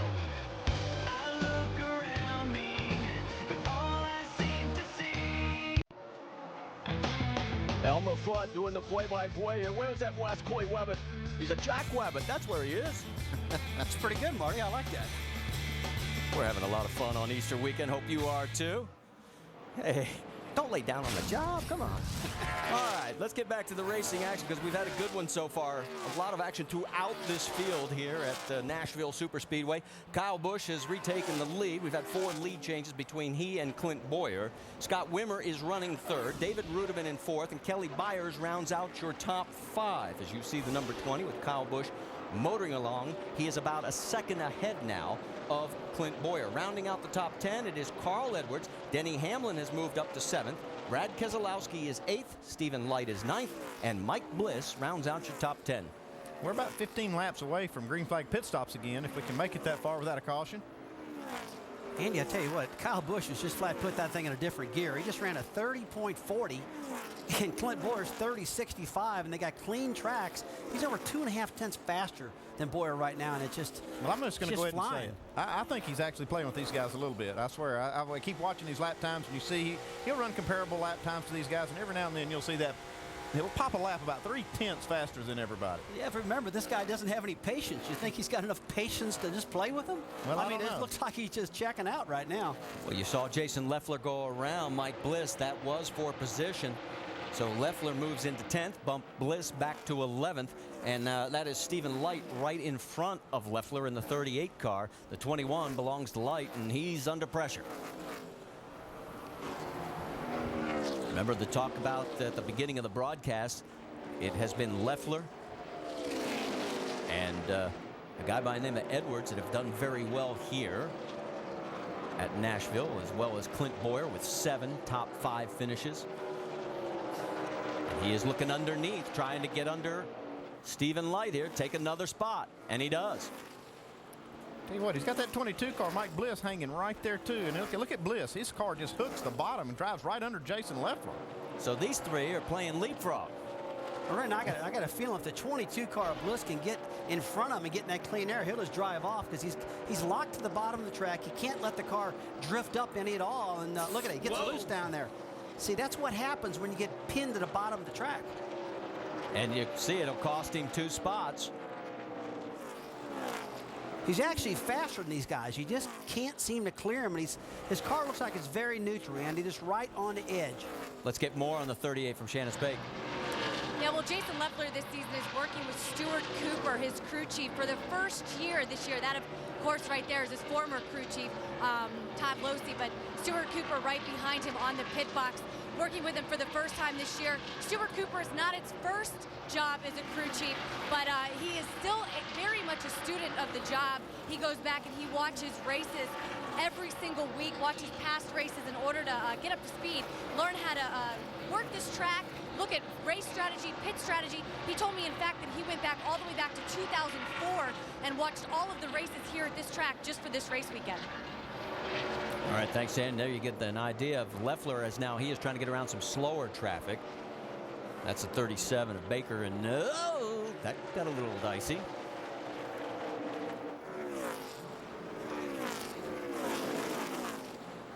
And it looks like they have cleared that battle, so. And take a look at this. All of a sudden, Carl Edwards surrenders 6th place to the 32 of Denny Hamlin. Denny Hamlin's just been sneaking up to the front since the start of the race. I saw him show up, a couple of our camera shots. We were showing some of these races, and every time you'd see him just sneaking right in the picture. So he's not going to be able to sneak too much more if he gets up there in the top 5. Well, he started 21st, if you remember, so you're right, Andy. I mean, he has been slow but steady, and here he is now in 6th place, knocking on the door for a top 5. Looks like about 6 more laps before these guys start heading down pit road for some fuel and tires. That's Kyle Busch going around Eric McClure, and let's check in with Vince Welch. Kyle Busch is still leading Clint Bowyer, but the track is changing. Busch says as there's more rubber put down on the track, both his car and Bowyer's are starting to handle differently.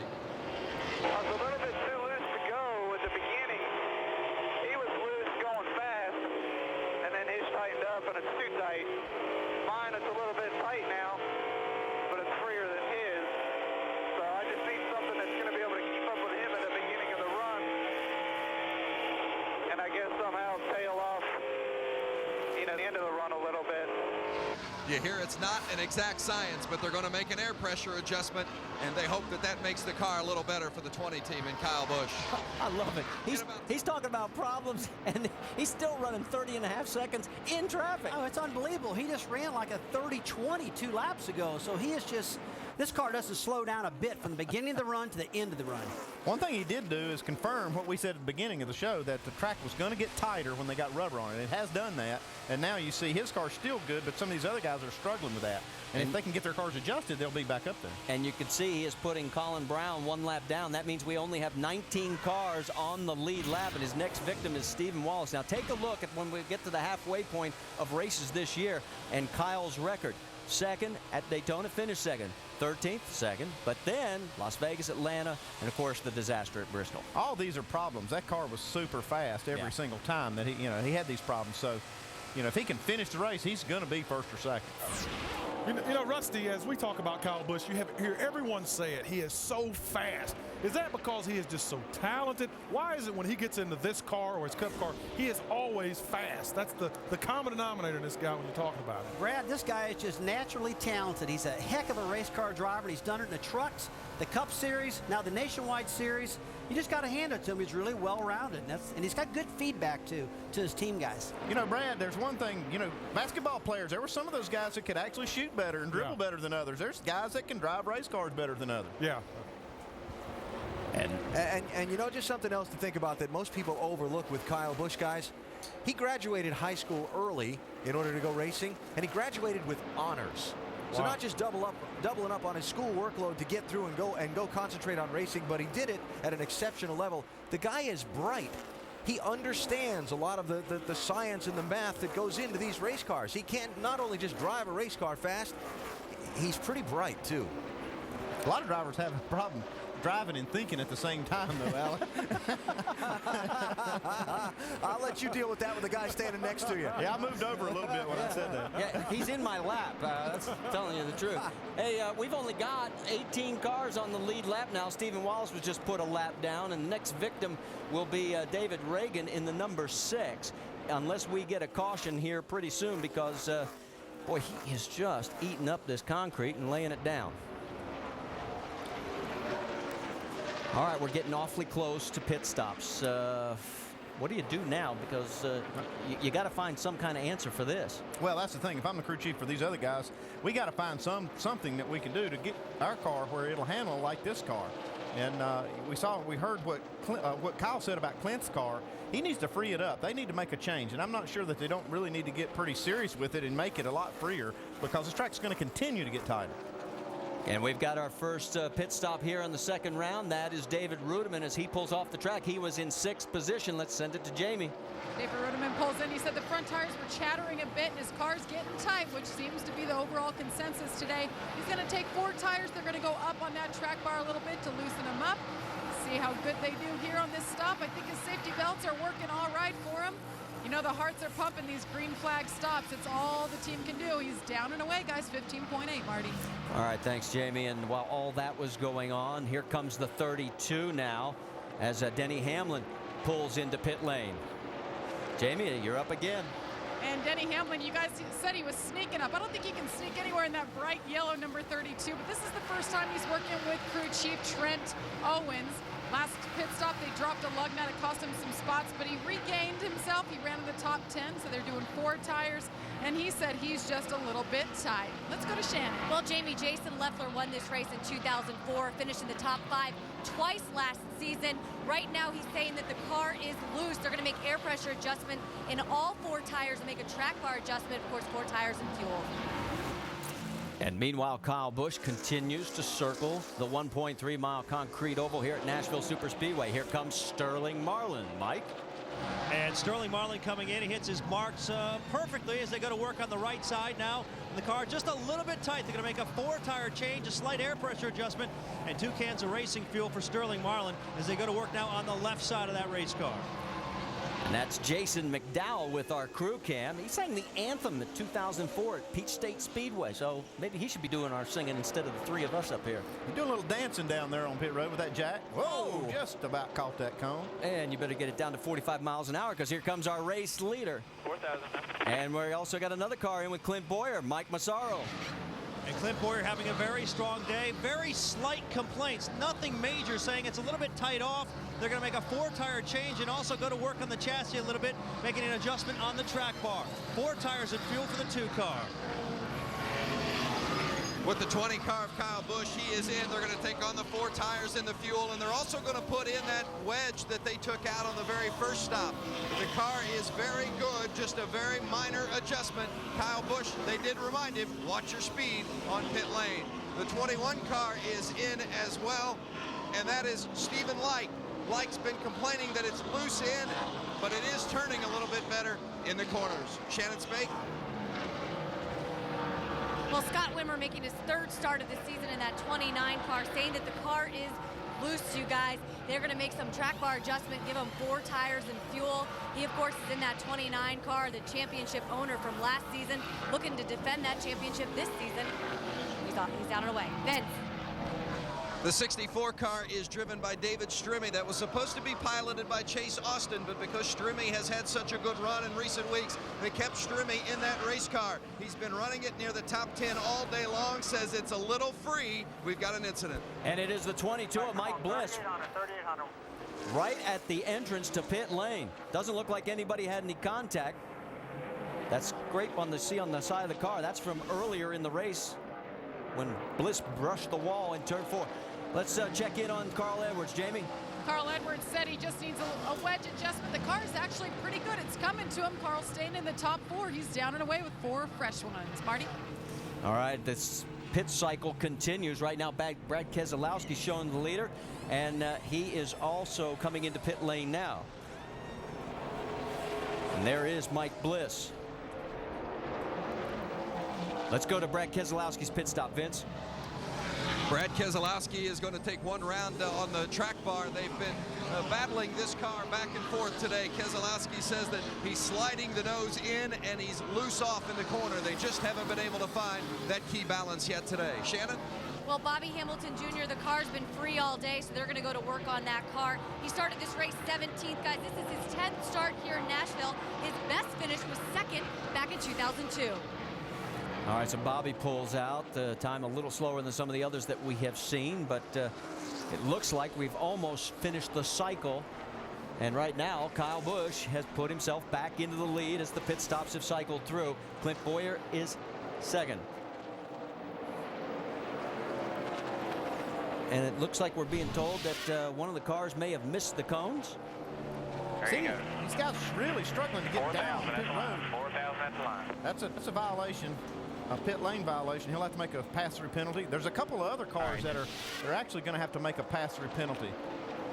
That was Brad Breaker in the 37. There he is right there. Lives in Franklin, Tennessee. His teammate also went around the cone, so he's going to have to make another trip down pit road. And you can tell as these guys are in the middle of turn 3 and 4, they get ready to come down pit road, and that entrance just really sneaks up on them, and they're going way too fast. Well, there's your top 5 right across the top of your screen after 130 of 225 laps here at Nashville. Who is going to win it? Stay with us to find out. Long history of racing in Nashville, Tennessee, and a great crowd has turned out on the Saturday of this Easter weekend, including a few young Easter fans. Absolutely, good to see. And they're seeing Kyle Busch be the man so far this afternoon here at the Nashville Superspeedway. Now, Nationwide Series is off next weekend, 2 weeks from today, Saturday, April 5th, 2:30 Eastern Time on ESPN2, deep in the heart of Texas. Great venue, great speed, a lot of horsepower, fun side-by-side racing in Texas. Kevin Harvick's been the man there, won 3 of the last 5 Nationwide Series events in Texas. 300-miler there. Again, 2 weeks from today, 2:30 Eastern on ESPN2. Andy mentioned a bunch of penalties to be passed out because of the pit stops a minute ago. Mike Bliss is one of the drivers, just made a pass-through penalty. It's left him a lap down. Here's why. Watch top of the screen. Oh, man. Little Luke trying to get in there. The cone wasn't there, and he probably missed his marks there trying to get in there, Alan. He kind of missed the commitment point there. Yeah. So Mike Bliss way back down in 21st spot. Now, Kelly Byers has been up among the front runners all day, but for a second pit stop, Mike, things haven't gone so well. And that's right, Alan. Over the last couple of pit stops, they've lost a total of 9 positions, and that's where they run right now on the scoreboard. And after that last stop, you could hear the frustration in Byers' voice. Come on, guys, we're better than this. Hang in there, bud. Just focus on your job. I'll fix this in here. Stay in the game. Big concern on the Byers car right now, running very hot. You could see the steam coming out of that car as he made his last pit stop. The problem, again, a pit road mistake on the previous stop. They put the tape in the wrong place, so that's led to a problem that they had to correct on that last stop. All right, thanks, guys. As you see, Kelly Byers continuing to motor around. Meanwhile, we can tell you that Kyle Busch is still in control of this race. He has led 139, well, let's see, no, he has led, 103 laps. I've got it, and we're going to figure up what that 20 car has led now, because remember, they came into this race leading 51%, and they just keep clicking them off. Going to add to that total here. That car, every time we see it run, guys, it's just so quick. It doesn't seem to matter who drives the car either. Tony Stewart, you saw how good he ran. Now Kyle Busch in this thing, just amazing. The crew chief's got to get a big hand to this crew chief. This guy's done a heck of a job. It's now up to over 60% and continuing to go higher. That's an incredible statistic when you think about it. 6 races, 1 car, over 60% of the laps led. Meanwhile, Clint Bowyer is trying to reel him in. He is 2.5 seconds behind. He does have one thing going for him. The pole sitter has only won once here in 13 prior races. That was Reed Sorensen back in March 2005. So who knows? Maybe a little history might help Clint, but right now I don't think so. And meanwhile, a little further back, you got Wimmer in 3rd, David Rudiman in 4th, Denny Hamlin in 5th, and we're looking for the 60 car of Carl Edwards, because it has not been one of those dominant concrete performances that we have been accustomed to from him here at this track. Usually don't have to look this far back to find Carl Edwards on a concrete racetrack. I'm really surprised that this car has not been better here this weekend. Can you tell us what's going on with him, Jamie? Yeah, actually, I was talking to his crew chief, Pierre Cattell, early this morning, and he said, you know, with this new spacer on these cars, it's taking Carl a bit of time to figure it out. He said it seems like he figures out how to drive this car at each particular track about 1/3 of the way through. I think that's happening right about now. Carl said he is in school. He told our own Mike Massaro yesterday he feels like he's gone to school to learn how to drive this car here at this track, because these guys, they aren't carrying momentum like they want to, and that's what it's all about. The power has been taken away from them with this. It is basically a restrictor plate, this spacer plate. So they're trying to carry momentum. Carl Edwards trying to figure it all out, but just now he came on the radio and said, guys, this run is a lot better than the last. Well, he's going to have to, because he's got to go better. He's 17.9 seconds behind the race leader. And let's talk a little bit more about those tapered spacers. Let's check in at the ESPN Dish Tech Center with our own Tim Brewer.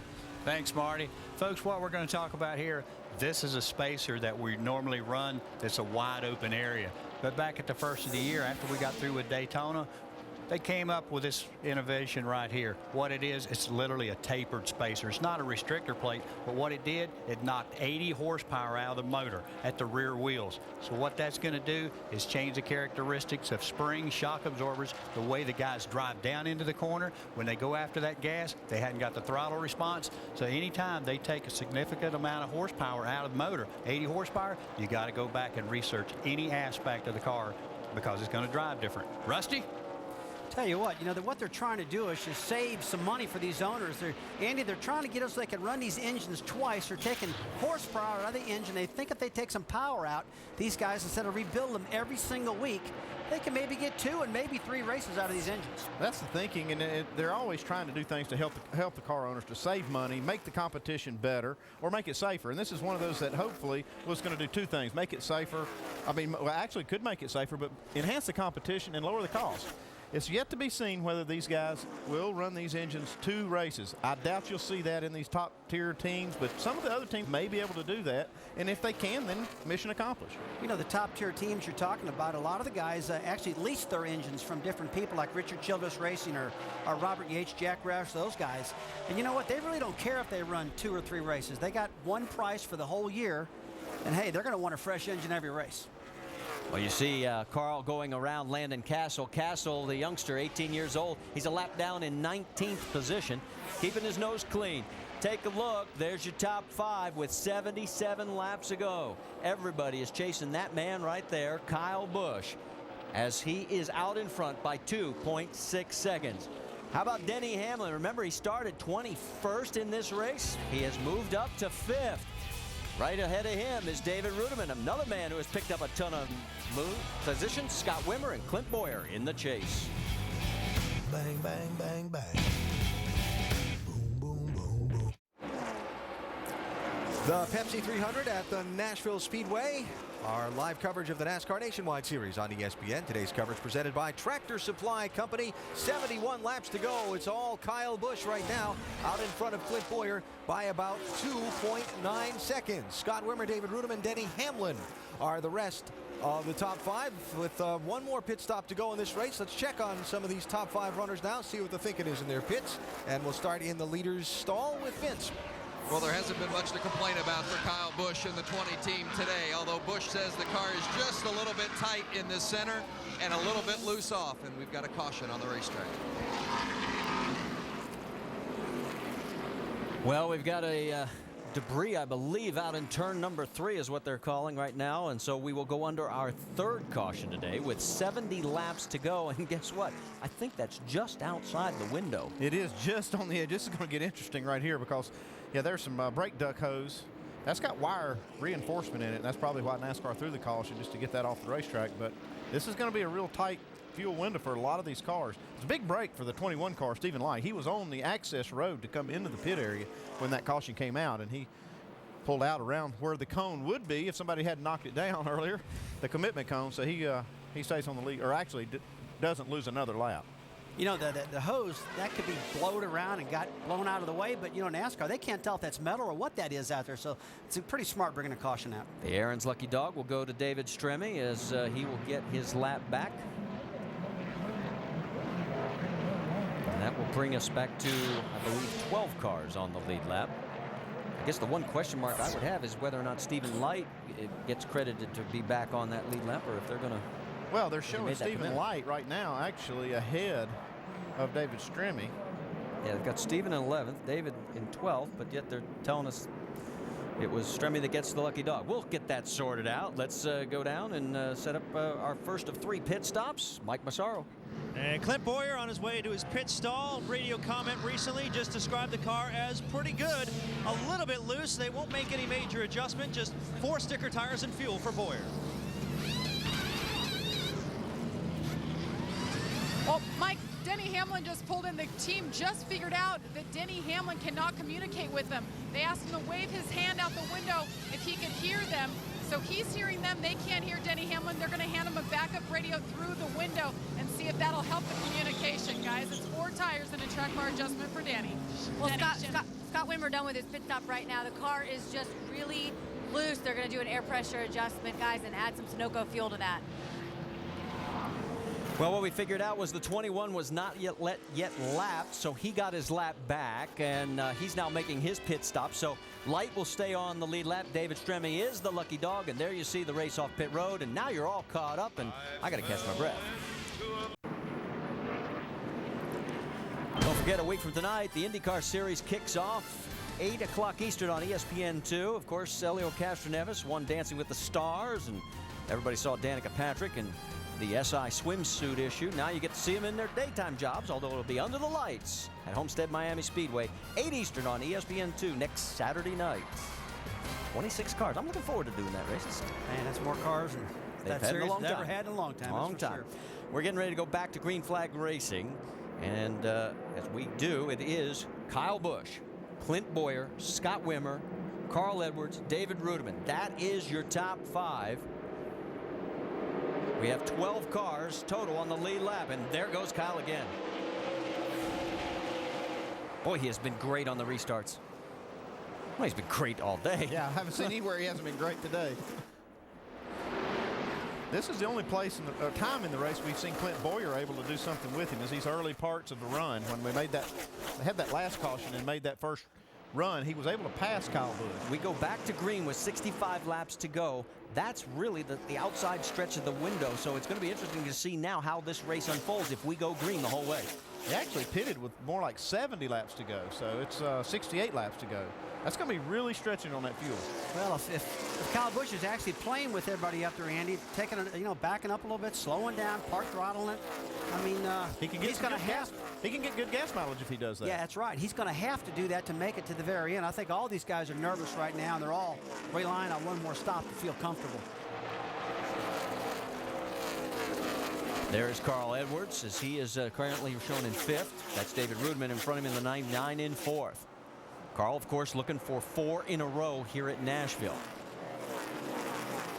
Although he has not led a single lap today, it's only been the Kyle Busch, Clint Bowyer show up front.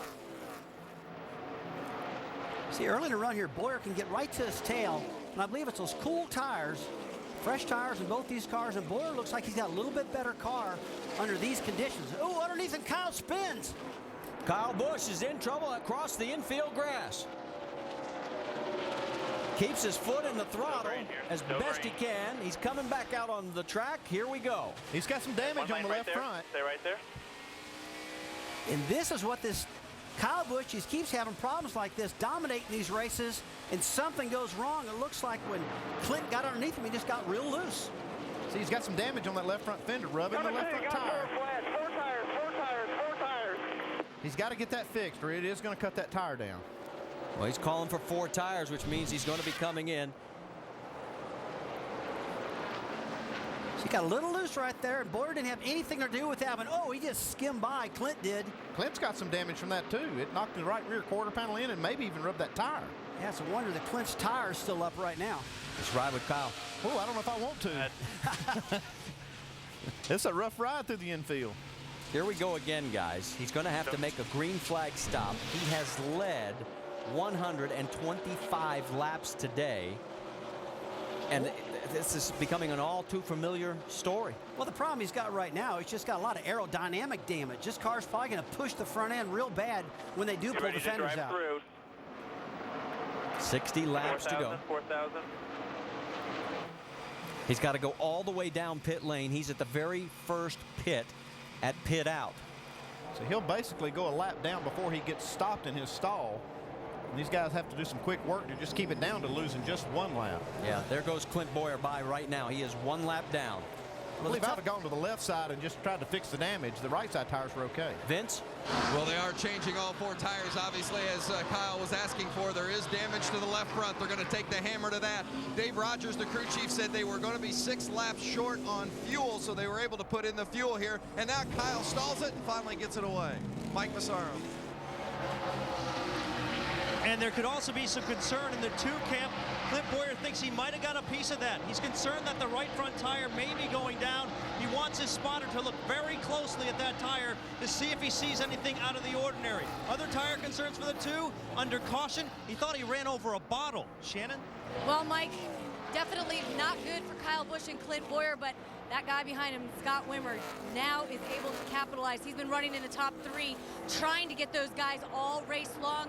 He knows this may be his chance to get up there and get that win, his first win for Richard Childress Racing of this season, guys. It's been 57 starts since Wimmer has won in the Nationwide Series. He has 5 career victories. His last one was July in 2003 at Pikes Peak. And right now he's currently running in 2nd place and giving Clint Bowyer all he wants.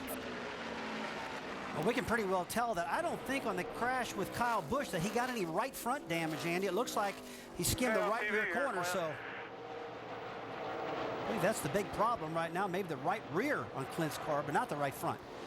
You see Kyle Busch trying to stay ahead of these guys. This would keep him from going 2 laps down. He's 1 lap down right now, and he needs to try to fight these guys off so he doesn't go 2 laps down.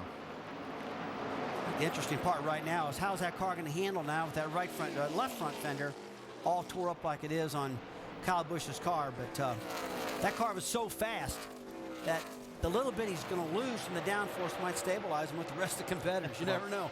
But he's got to somehow get back into the position where he could get the lucky dog, because right now there's about 7 cars between him and that position. So this may be too much to ask for with 55 laps to go. I mean, Kyle has dazzled us with a spectacular set of moves throughout the season in all 3 series that he's run. I'm not sure Superman has this many tricks in his bag. And we're watching this 2 car. This is the best run he's made. If you look at his lap times on the board, he's putting the best laps down that he's run all day long. And that's going to be tough for Kyle to hold him off.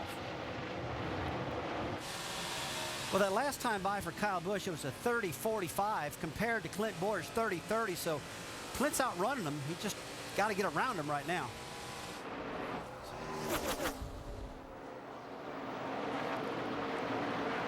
Yeah, they did a pretty good job getting the bottom of that fender pulled out. It's really not. When you pull it out farther, you actually get more downforce in the front end, which makes the car handle better. Well, the key thing here is that they got the tire clear of the fender, so it's not going to rub and blow the tire out. That's the main thing. If they can just survive and maybe get another caution, they can work on that fender a little they and get the car better yet. But they got a couple problems. They're a lap down, they got some damage, and they got the leader right on their tail. And Kyle is probably pretty mad at himself because nobody helped him spin out. He did that one all by himself, and he's probably pretty frustrated over making that mistake. Meanwhile, right behind him, Clint Bowyer and Scott Wimmer. And Wimmer looks to be biding his time here right now. Yeah, he's a smart race car driver. Both of these guys are veteran race car drivers. He's going to stalk this 2 car as his teammate. He's going to see where he's better than him, or maybe where Clint's better than Scott. Here we go. Here goes the 2 car. And now this just about seals the deal, as he is now 2 laps down. Kyle Busch cannot hold off Clint Bowyer any longer, and here comes Wimmer underneath as well. Definitely wounded that 20 car. And Kyle says damage is hurting quite a bit. I would have really thought the 29 car, Wimmer could have followed him through and stayed on the bumper of Bowyer. But now he's locked up behind a 20, and that's going to keep him. His chances of running that 2 down is going to be kind of tough right now, guys. Well, he's trying again down on the inside. And as he tries to duck underneath, he may get it done this time. We've got to step aside. We've still got 51 laps to go here at Nashville. Who's going to win it? Stay back.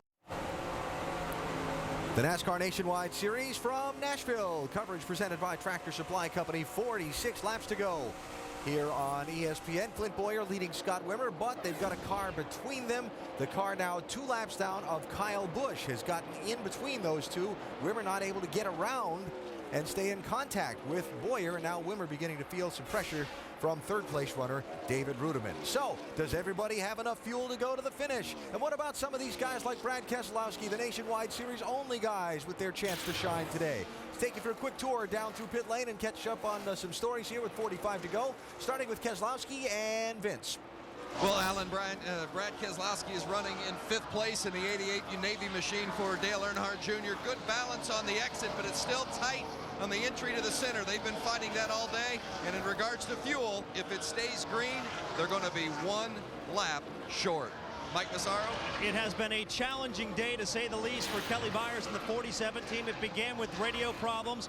They had 2 terrible pit stops where they lost a total of 9 positions, and they were overheating at one point. Still, somehow, they're rallying for a top 10 finish here, running 6th right now. Shannon? Well, Mike, Jason Leffler, what a difference a season makes for this driver. Last year, he had 4 DNFs to his credit at this time in the season. Right now, he's in the top 10 in the point standings, coming off 2 top 10 finishes in the past 2 weeks. Right now, he's saying the car is tight and loose off. Says he can live with the tight end, but they've got to fix that loose off. Vince? Well, it's been a good day for the 33 car of Cale Gale driving for Kevin Harvick today. Crew Chief Wally Rogers, they've been tinkering with the machine, but it feels good to Cale Gale as he came over the radio and said it's as good as it's been. And the good news, they're good to go on fuel by 2 laps. On the 64 machine, that's David Strimme. Much better in. They've been fighting that problem throughout the day, but a little loose off at 4 in the center, he says is really, really bad. I know Andy Petrie's calculator is smoking up in the booth. He's working it out so heavily, trying to figure out if these guys can make it to the finish or not. Really, if we don't see a caution flag, that's the issue right now. Do they have fuel to the finish? Well, I think an interesting thing for me, too, is watching Kyle Busch, who's mired right there between Clint Bowyer and Scott Wimmer. David Rudiman's starting to stack up behind him. Busch is the fastest car on the racetrack. They may not be able to get around him. Yeah, be interesting to see what happens. 41 laps to go. Kyle Busch and Clint Bowyer have led all but 4 laps today. But right now, Busch is 2 laps down, and Bowyer is in command at Nashville.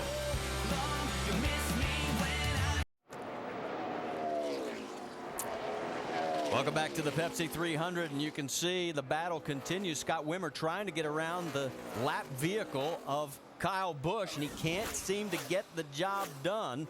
He's right alongside. And boy, I'll tell you what, Kyle will give him no quarter, even though the fact he's 2 laps down, guys. And boy, Wimmer's just got to be getting madder and madder right now, because if I'm trying to win my first race against Clint Bowyer and win right here at Nashville, I got a car that's 2 laps in front of me down. I think I'd be getting a chrome horn out right now, to tell you the truth. Well, hey, Pat, you want to ask your official down there how come the flagman's not putting the move over flag on him every time we come by?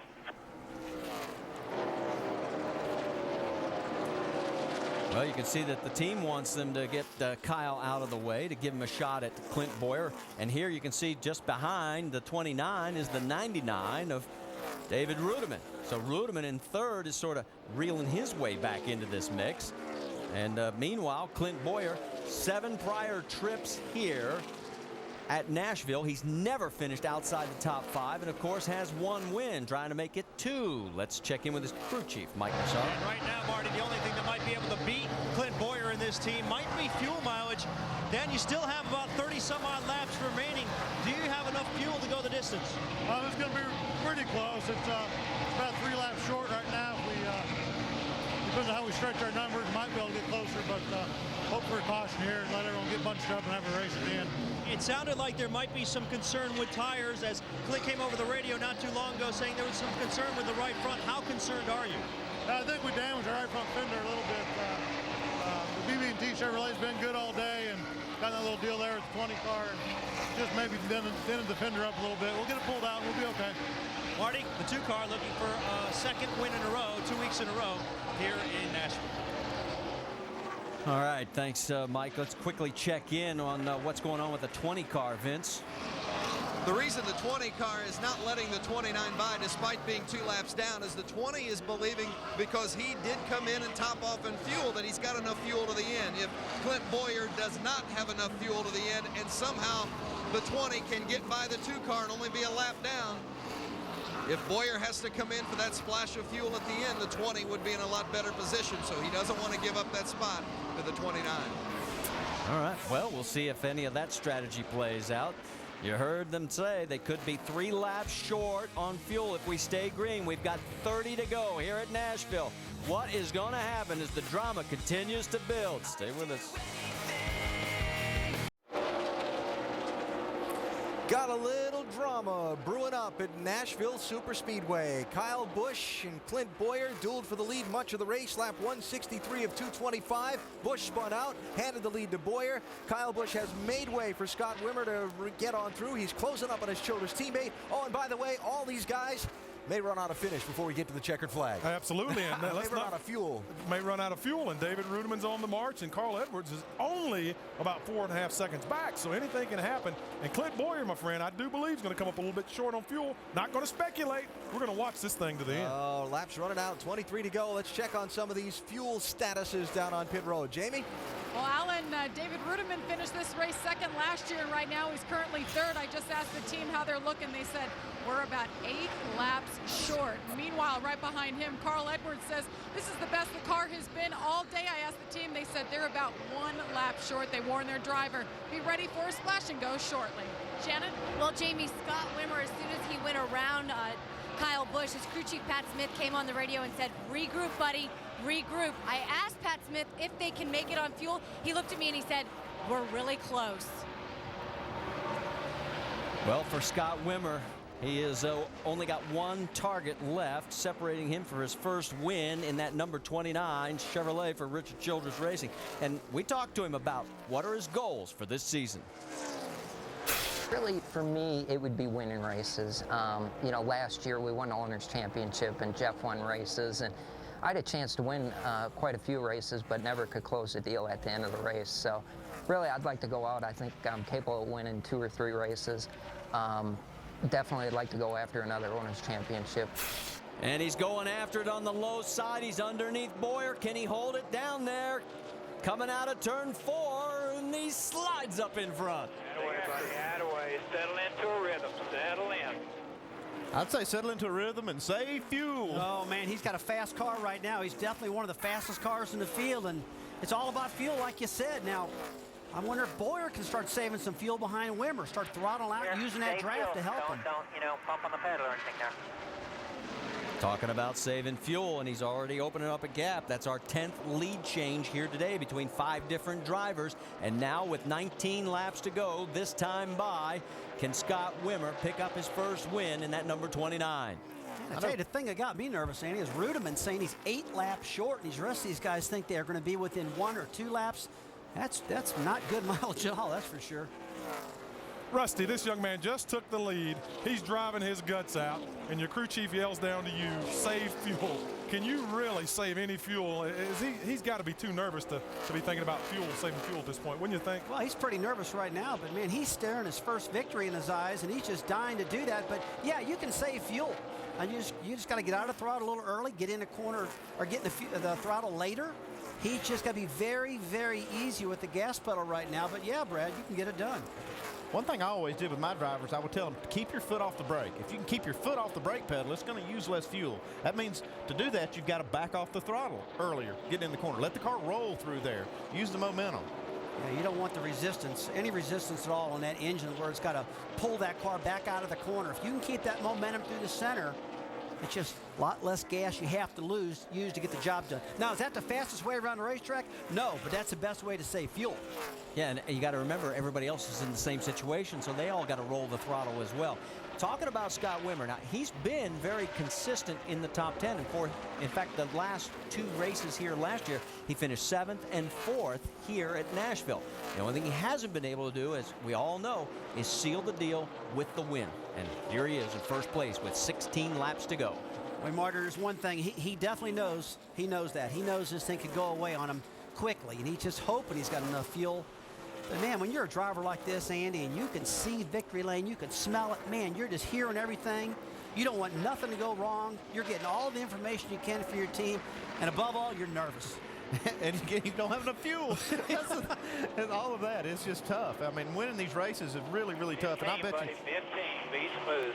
Pat Smith, the crew chief on that pit box, he's not going to breathe for about 15 laps, hoping this thing will run all the way to the finish without stopping. Tell you, another guy can't breathe right now. It's probably his car owner, Richard Childress, whoever Richard's at. He's in Mongolia. He's hunting. Remember, it's been since July of 2003 since he's had his last victory in any Nationwide Series car. And, of course, he has yet to win in the 29, and that was back at Pikes Peak. So, I mean, for Scott, a lot on the line here, a big, long drought. You know, Andy, Richard Childress, he might be in Mongolia hunting, but I bet he's got a satellite dish bolted to his back right now.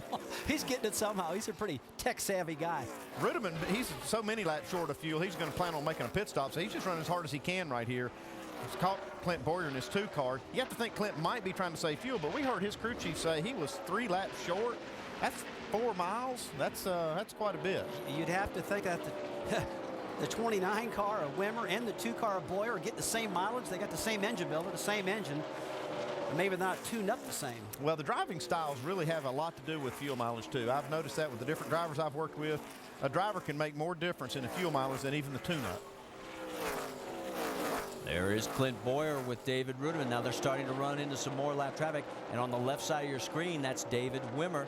He clears the lap traffic and continues on. It'll be 12 laps this time by.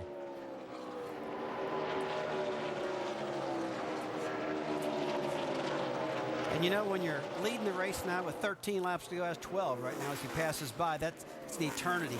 It just seems like it's taken forever. I know one thing not to do, though. I used to practice my victory lane speeches with like 10 to go when I got a big lead, and that sucker'd blow up on me. So I quit doing that. How did that work out for you? That didn't work out at all, man. I'm like, don't do that, you know. It's not over till the fat lady sings, they say. You know how nervous you are in the car.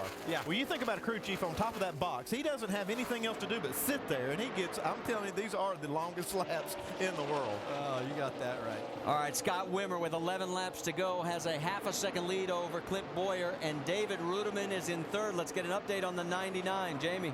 Well, Jerry Baxter, crew chief for David Rudiman, just came on the radio and told David 4 laps and we must pit, guys.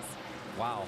That's got to be a heartbreaker. Remember, David last year was running so strong, had the gas can problem, the catch can that stayed on the car, had a penalty. He still comes back to finish second. Here he is running third, and he's 7 laps short.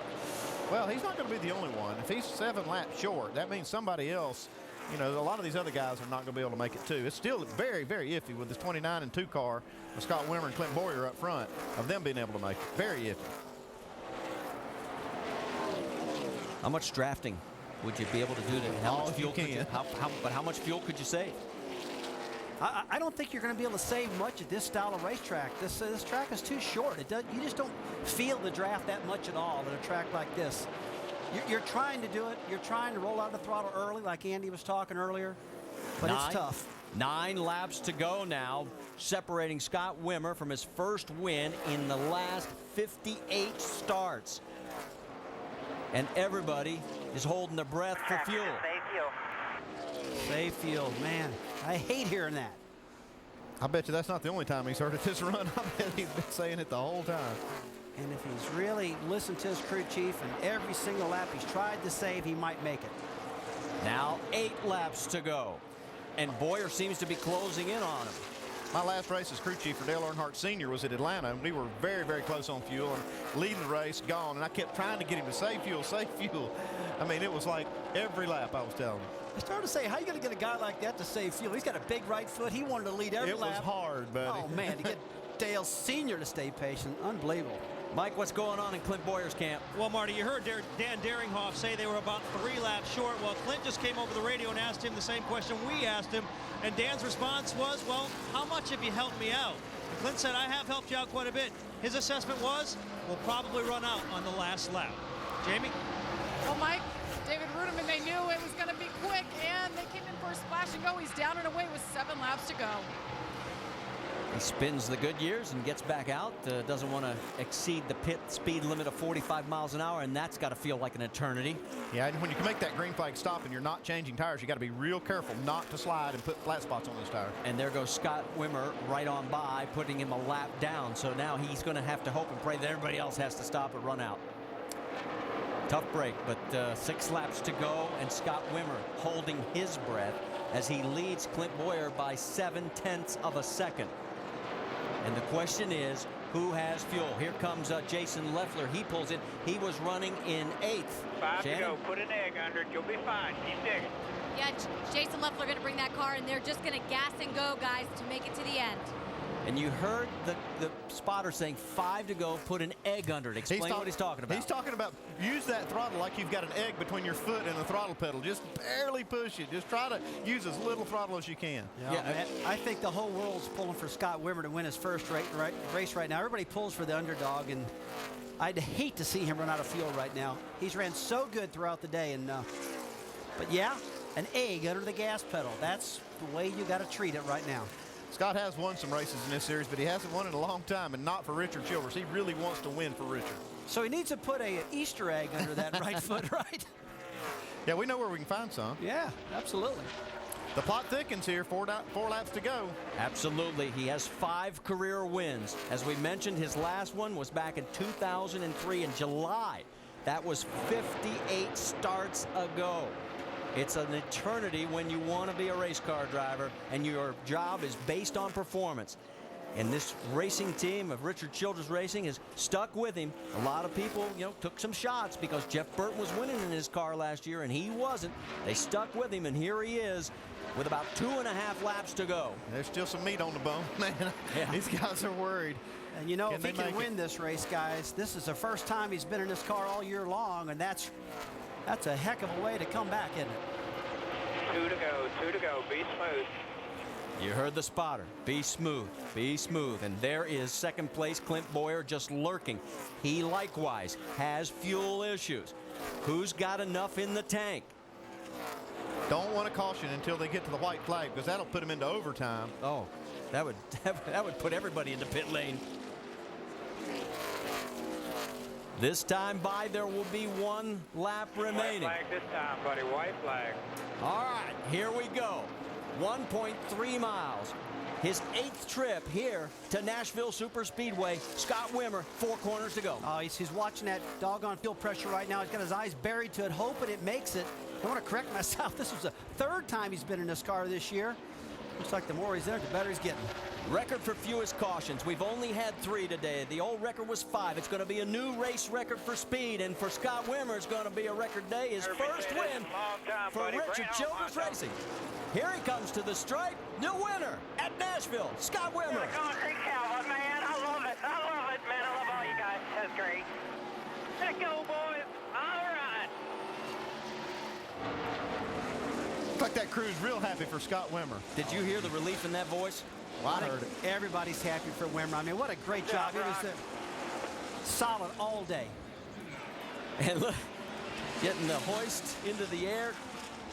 The victory for Richard Childress Racing in the 29 car as he makes his way towards victory lane for Clint Bowyer. Another top 5 run, 8 in a row in 8 trips. This guy is so strong here and just finished 1 spot short. And there's your winner. We'll talk to Scott Wimmer when we come back here at Nashville. Bang, bang, bang, bang. Back at Nashville Superspeedway, first time in a long time. Scott Wimmer is in victory lane in the NASCAR Nationwide Series. Shannon Spake is there to greet him. All right, well, we said this was a race that they could capitalize on an opportunity, and Scott Wimmer did just that.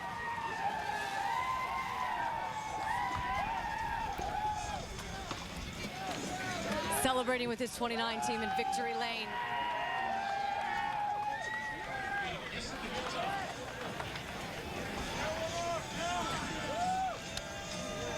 Scott Wimmer gets the guitar.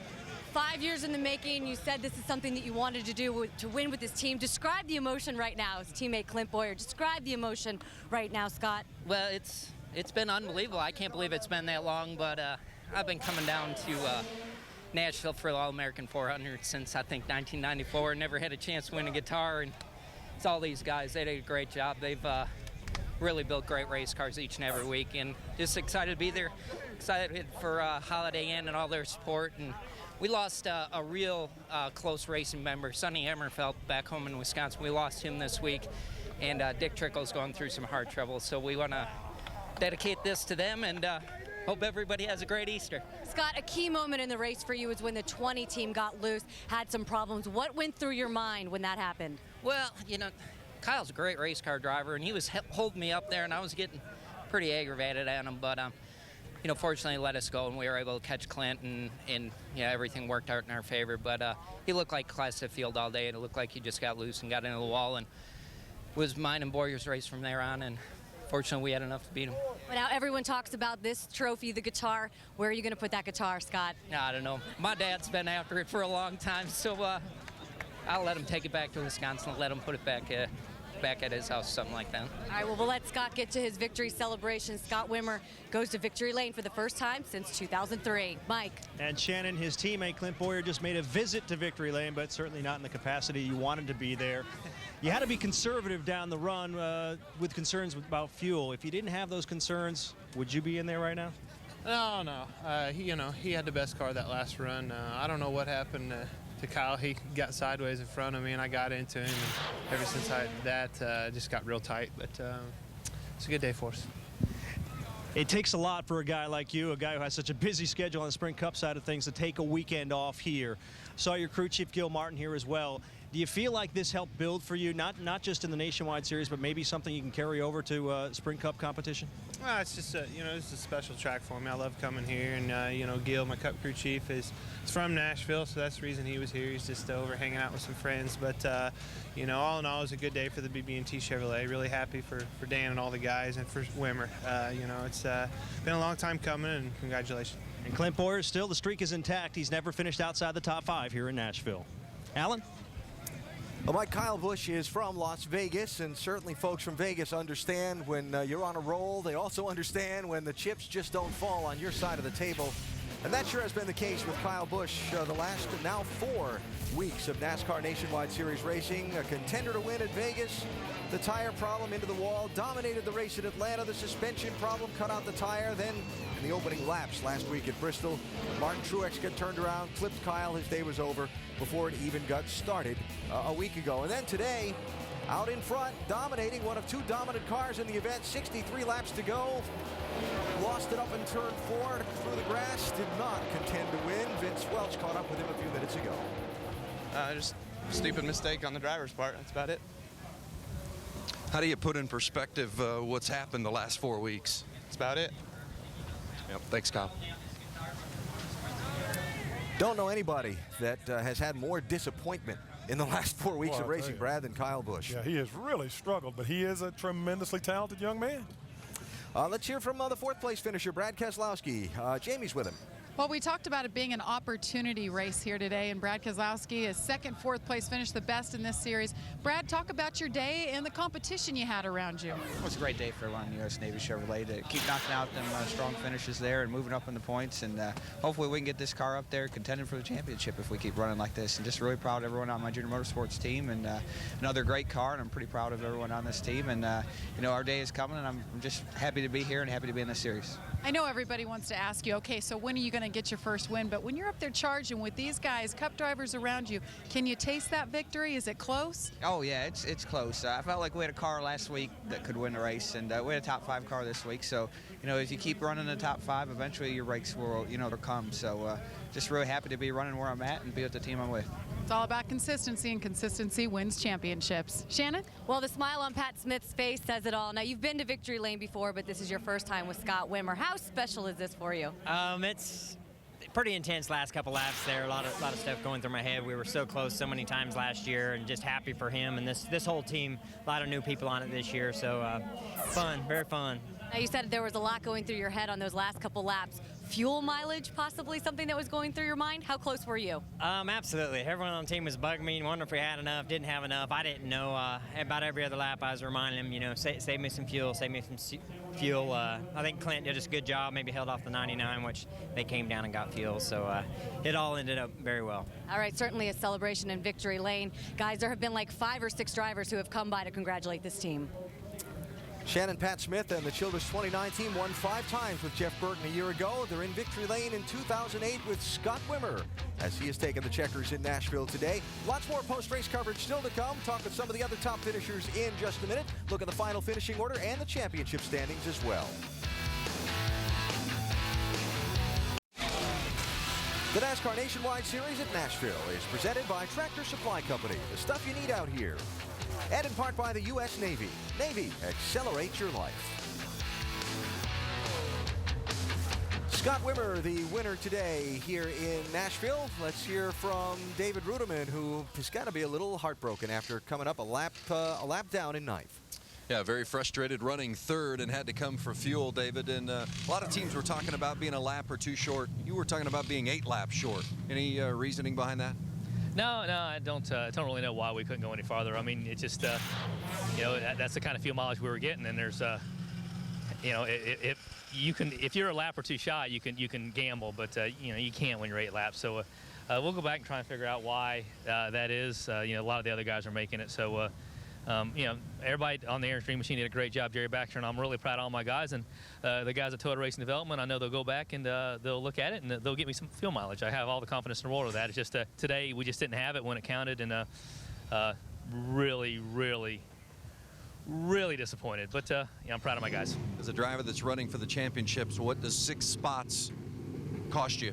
Oh, it's huge. I mean, you just give them away. I mean, that's you know, you're running third, and you know, we could have got Clint. We might, you know, we were right there. It would have been hard to get him, but at least we had the opportunity to. And then when you have to come down at that point, you know, you just give it all away. But I mean, we didn't have a choice. I mean, we couldn't.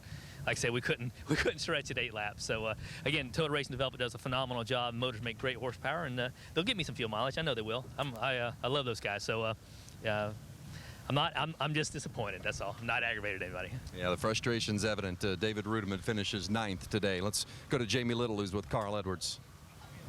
Well, Carl Edwards, 3rd place finish today. The best of the season, though. Carl, tell us about the end. How close were you guys on fuel? Well, I thought with the old Miracle Grow Fusion was getting some pretty good fuel mileage. I thought we were going to get them, but my hat's off to Scott. He's a great guy. Make a good Easter for him here. Hate to give up that guitar. You know, it's really nice having that run here, but everybody's done a good job. I mean, our pit crew was awesome, and we'll just go home and spend some time with the family. But congratulations to Scott. Those guys did a good job. You talked about this tapered spacer yesterday. You were going to school to learn how to drive these cars differently. How do you feel at the end of the day? I felt pretty good there at the end. I don't know what happened in the 20 car. He was class of the field, obviously. But there towards the end, we were running really fast lap times. So I feel a lot better than I did, you know, the other day when you saw me staring up at that practice sheet with the dazed look in my eyes. I'm doing much better now. I think we've got something to work with. And Bobby Hamilton Jr. rounds out the top 10 with his first top 10 finish of the season. How would you assess the afternoon? Oh, tickled to death. We were running 20th 1 lap down, and I mean, we just lost a handle on it. But Chris Wright and everybody just jumped in there, got the car awesome, and then those last handful of laps, we were passing cars left and right. And I just want to tell Smithfield Foods that this is their first top 10. Eckrich, just everybody that's putting money behind this team, keeping us going. Honda Generator, just everybody. Just unbelievable. Normally I'm pretty down on myself, but I drove my tail off today. My guys just made awesome changes. Pit stops were good. Ford Fusion was fast. Yates Roush horsepower was good, and man, I'm just tickled to death to be at home because I was totally disappointed in the middle of the race and thinking, why in the world are we running 20th? We're a better car, and all of a sudden we just got our racing caps on and started making adjustments, and I just had to get up on the wheel and drive it sideways, and here we go, take a top 10, and I'll take it with the Eckrich Ford Fusion. And you mentioned running at home. For a guy who grew up just 40 miles from here and still lives there, how much emphasis did you place on this particular race?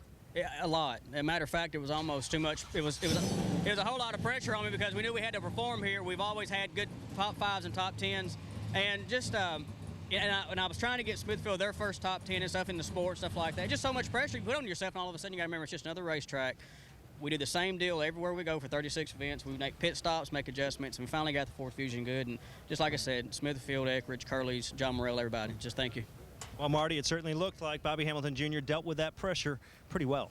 He certainly did, and there were several others that did. What struck me was we already talked to Brad Keselowski, back-to-back 4th place finishes, but how about Kelly Byers as he ends up finishing with a career-best 5th, and Cale Gale comes home in the number 33 car with a career-best 8th. We talked about it being the Opportunity 300. It is a great opportunity for these guys to get great finishes. They're some of them career-best finishes. You still got to beat those guys like Clint Boyer and those Childress cars with Scott Wimmer and you know, Kyle Busch. Kyle Busch was so fast today, but he just can't bring it home. He can't seem to seal the deal, and you know, the frustration is mounting with Kyle Busch. But you know, you talk about opportunities. I mean, Scott Wimmer had so much self-induced pressure to probably win his first race with RCR driving that number 29 car, because guys, he's always compared to Jeff Burton. Burton's doing it, can you do it? Well, he answered that question today, that's for sure. And the question will be now is what happens with that 29 car in the future? How many more times can they go to victory lane? Remember, they won the Manufacturers Championship last year. And let's check in with Shannon Spake. Well, Cale Gale representing for KHI this weekend in the 33 car. First ever top 10, first start here at Nashville. A lot of firsts for you this weekend. How do you feel right now? Yeah, I just want to thank Kevin and Elena for giving me the opportunity to come out here and race for them some. Running 14 races this year, and this was the first time I got to drive the 33 car this year, and I had a little bit of pressure this week coming in with Kevin putting it P1 and the owner's points, which is a big deal to all of us at KHI. And just a great race car. Wally gave me a good car to drive all day. Just want to thank all the guys. We had good pit stops on pit road and made a few mistakes out there driving-wise, but learn from it and go on to the next one. Now, you will be in this car later in the season, working, of course, with Wally Rogers, your crew chief. How did it go with him today? How was the communication? Oh, it's always been good with me and Wally. I mean, I've been around the shop for a year and a half.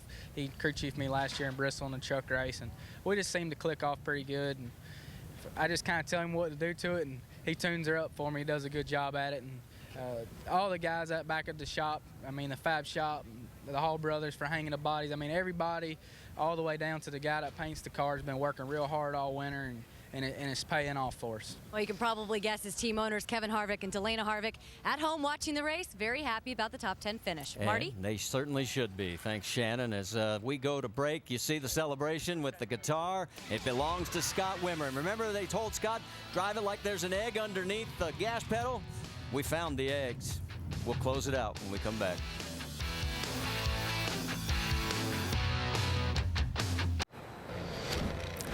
Quick look back on the day here in Nashville. Carl Edwards going for 4 straight wins at this racetrack. Clint Bowyer figuring to be among his toughest rivals, along with the man who started on the pole for the race, Kyle Busch, in that black and red Joe Gibbs Racing Toyota.